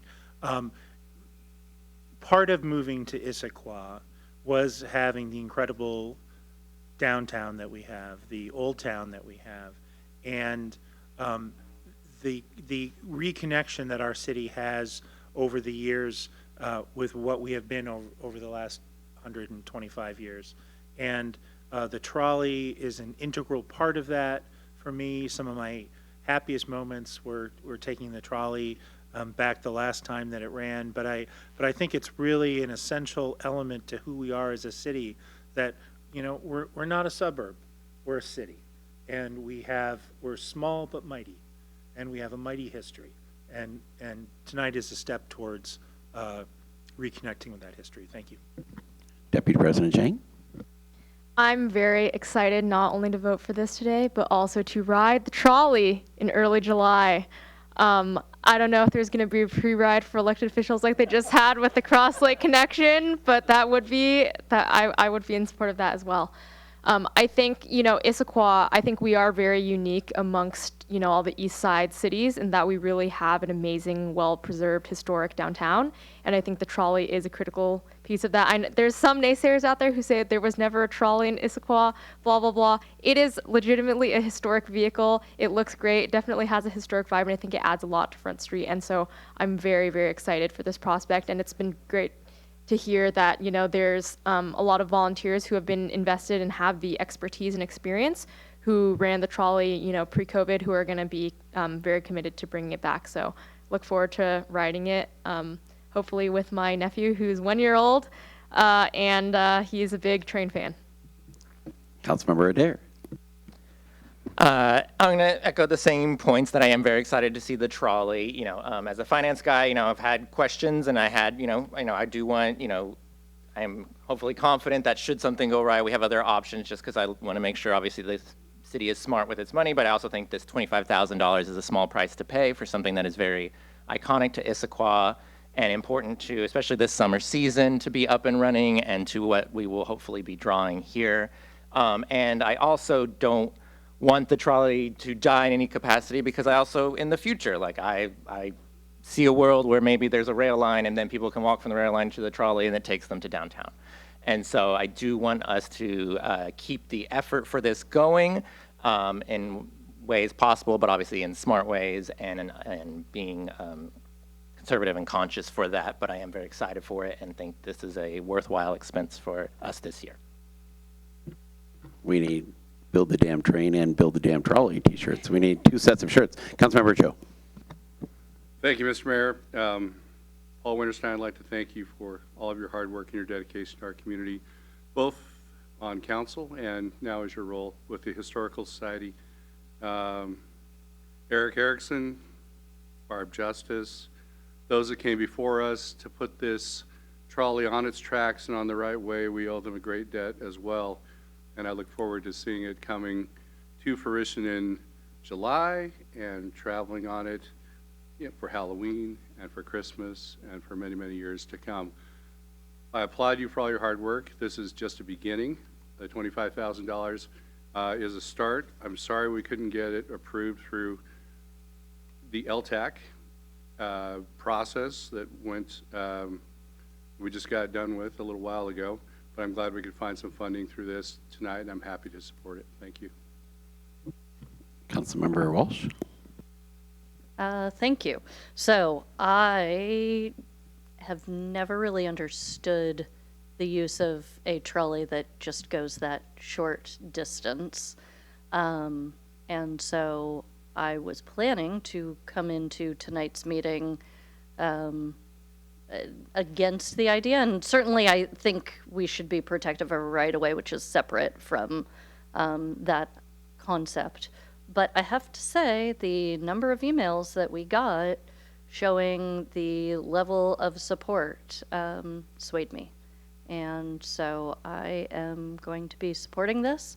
I hope it is successful, and I hope that we have an opportunity to see how this funding can help out the History Museum and maybe alter what our contributions are as well as a result. There you go, audience. Democracy in action. Emails and your public comment work. Councilmember Nichols. I think I'll echo most of what was already said. I will also repeat that I think if I did go home tonight and tell my children that I voted against a trolley, I would not be allowed in the house. So I'm taking my personal safety into account with this vote as well. So I will also be supporting this, and I'm very much looking forward to, as has been stated by others, riding this trolley in July, and also with Councilmember Joe and Halloween and maybe Christmas too, depending on if we can coordinate our schedule as well. So I'm very excited to see this coming back, and I think it'll be a tremendous asset to the community that will be around for many, many, many years to come. So thank you. Okay. My only disappointment, we do not have a bar car or Tootsie Pop amendment, but we will move forward to the final vote. All those in favor, please say aye. Aye. All those opposed, no.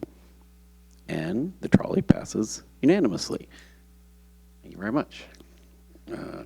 Okay, we're now on to committee regional reports. We're going to start with Councilmember Adair. Okay, yeah, I had a couple of committees, all salmon related. I had a meeting with the WIRA 8.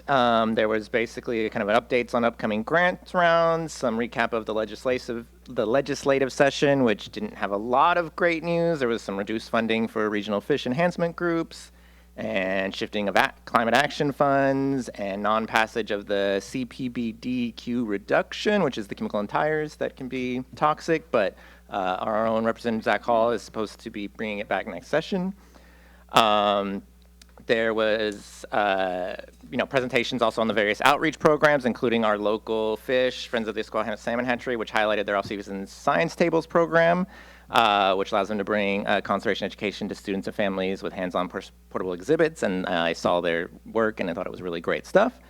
And also on the Kokanee ILA management, basic introduction of new members. There's been it's again similar good and bad news in terms of the work being done there, but they wanted to emphasize that this is a long-term work, and there was some positives in terms of habitat, but there is more to do, and especially on the upcoming budget cycles. So that's my report. All right, thank you, Councilmember Nichols. I have no reports to offer tonight. Thank you. Councilmember Joe. Thank you. The April Mobility and Infrastructure Committee meeting has been canceled. The Chamber Board meeting will be on April 17th, and we'll give our report on city affairs to the Chamber of Commerce Board. Cascade Water Alliance, their next board meeting is April 22nd. I'm on the Cascade Finance and Intergovernmental Committee now, and that'll be meeting on April 21st. And Mr. Mayor, would you give a summary of the March 25th Cascade Water Alliance meeting when you have an opportunity? I can in my report, sure. Councilmember Walsh. Thank you. I apologize. I have 4 very long reports. First, Planning, Development, and Environment Committee met on March 17th. We had a second touch on the Issaquah Climate Action Plan, ICAP update, looking for ways to reduce greenhouse gas emissions. The committee agreed to several additions to the ICAP, including reviewing parking minimums, increasing multifamily requirements for EV-ready stalls, and investigating options for time of replacement requirements for energy efficiency. And so all of those will start to go back to the Environment Committee, et cetera. And then we also recommended that the next council touch for the ICAP come to the Committee of the Whole rather than just sticking with the Planning, Development, and Environment Committee. Okay, next one, rules ad hoc. So the City Council has created a temporary committee talking about our rules and procedures because we have a whole bunch of things saved up for that. We met last Tuesday for our first of 3 meetings. At the start of the meeting, we requested that future meetings be in a public location and be noticed on the website. And we also agreed to add 4 items to our scope, discussing correspondence, confidentiality, use of staff time, and noticing of meetings with attendance restrictions. Those items will all be at our next meeting. During that meeting, we discussed 4 items. Travel policy. So the clerk had recognized that we had adopted an ordinance back in 2008 with a city council travel policy, but then we also have a citywide policy which contradicted each other.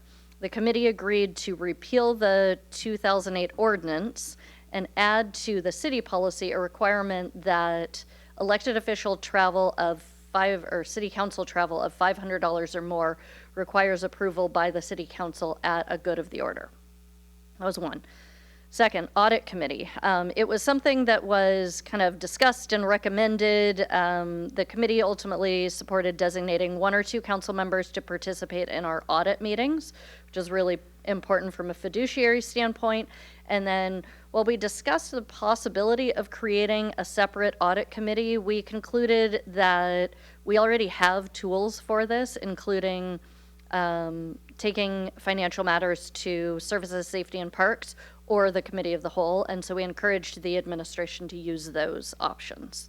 Community listening sessions, we've done different things over the years. There was a small change we recommended to policy to allow for flexibility.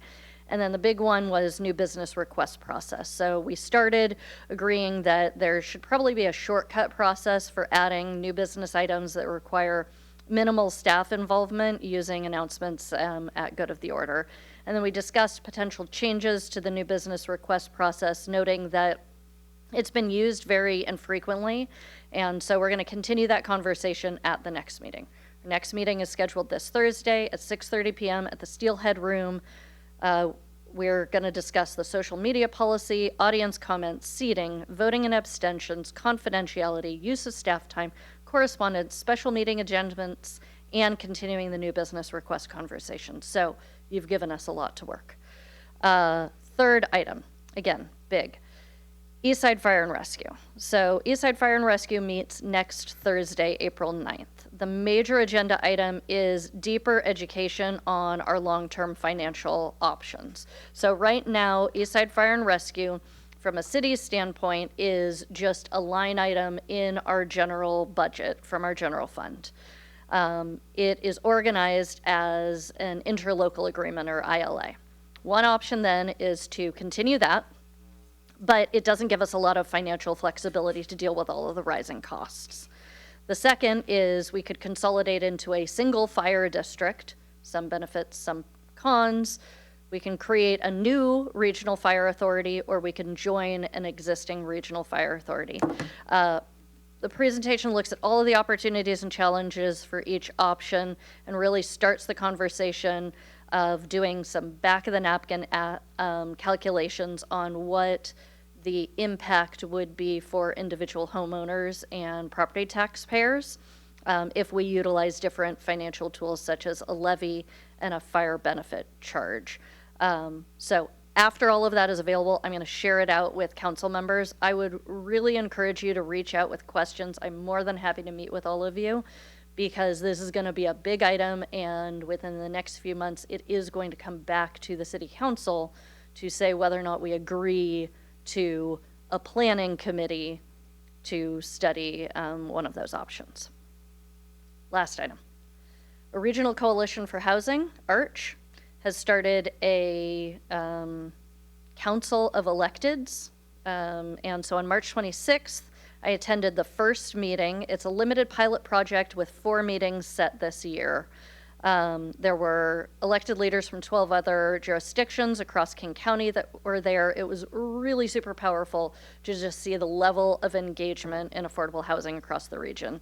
Our topics included education on what ARCH currently does and affordable housing tools, a 2026 legislative session overview, and a success story from Kirkland on the Totem Lake neighborhood, which is fascinating. I'd love to talk to all of you about it. The new group expressed a lot of interest in how to work together strategically on legislative issues, and will be asked later this year to help shape housing priorities for Arch's 2027 legislative agenda. Some of the other regional affordable housing organizations, such as the one up in Pierce County and such, or down in Pierce County, put this out and have all of their cities adopt it as their housing priorities, which is really powerful. And so there's some really great possibilities for us working together strategically. And that concludes my reports. All right, thank you. Deputy President Jang. Great. My report is much shorter. So the first meeting that's coming up, there's the Eastside Transportation Partnership meeting next Friday, April 10th at 8 a.m. It's in person at Redmond City Hall. The King County Regional Homelessness Authority is having a board retreat that same day, Friday, April 10th, from 11:30 a.m. to 2:30 p.m. in person somewhere in downtown Seattle, location TBD. And finally, I'm joining the PSRC Regional Open Space Conservation Plan Advisory Committee. Very long name, but basically, they have a plan on open space conservation for the full 4-county region, and I'm actually going to be the chair of this group, so should be interesting. That concludes my report. All right, Council President Martz. Thank you, Mr. Mayor. Sound Cities Association Public Issues Committee has a meeting coming up Wednesday, April 8th. It's going to be in person, which are always better, at Redmond City Hall at 7 p.m. There is a pre-pick social hour at 6 p.m. In council chambers. The biggest issue that is going to be addressed is going to be waste rates. The Regional Water Quality Committee, RWQC, is in the middle of setting the 2027 sewer rate and capacity charges. The Wastewater Treatment Division has proposed a 12.75% increase in the monthly sewer rate. RWQC will consider adopting a rate response letter at their April 1st meeting. The executive's proposed sewer rate will be transmitted to King County Council on April 23rd and acted on by the council in June. The SCA RWQC caucus has suggested that SCA submit a rate response letter, which would be discussed at the April PIC meeting and potentially approved at the May PIC meeting.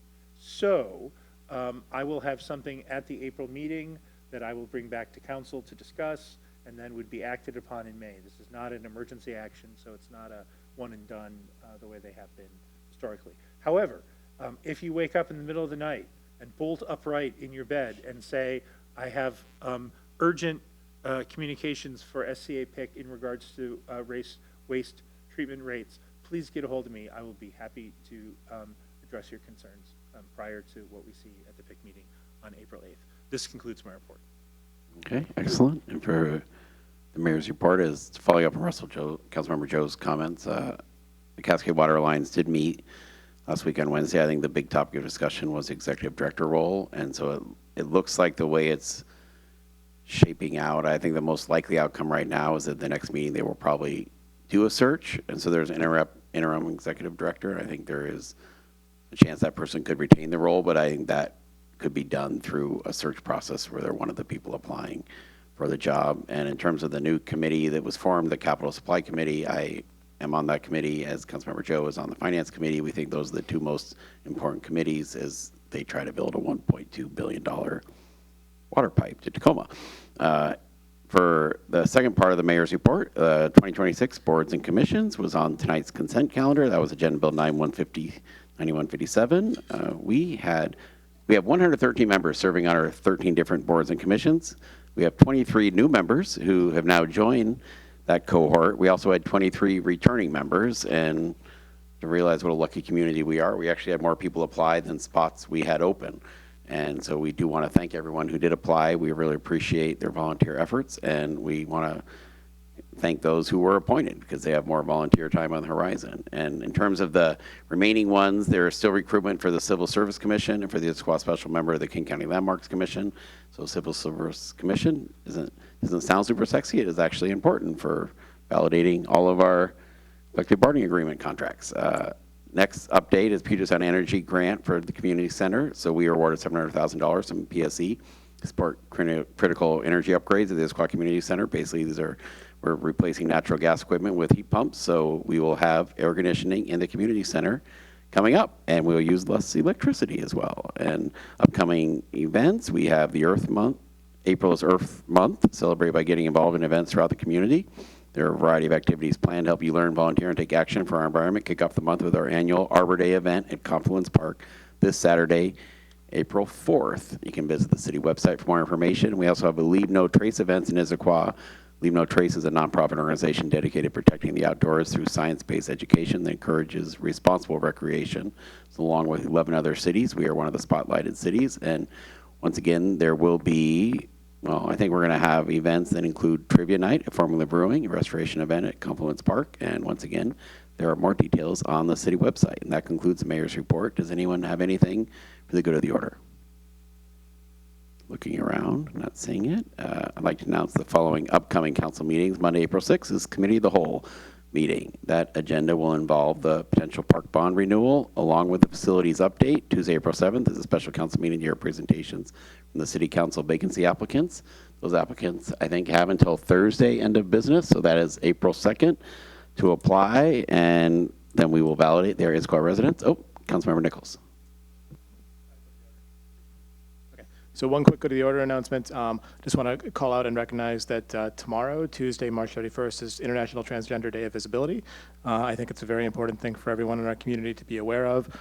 There will also be some upcoming proclamations to that effect as well, which I think are greatly appreciated. So just a quick note, tomorrow, March 31st, International Transgender Day of Visibility, and I think it's a good opportunity to think about and learn from the perspectives of many of our neighbors and residents, and grow as we learn more about them. So, thank you. Yes, I'm doing a proclamation at an event on April 9th for them next week in the evening. Okay, so that concludes good of the order. We are now have executive session, ID 2004, property acquisition per RCW 42.30.110. Parentheses 1, parentheses B, lowercase b. The council will now go on executive session, discuss property acquisition per this RCW. Executive sessions are closed to the public. We expect this executive session to last roughly 20 minutes. No action is anticipated when we go back in to open session. And we will now start, man, I lose all my brevity points for council meetings. It is 9:25, but we will now start this executive session at 9:25.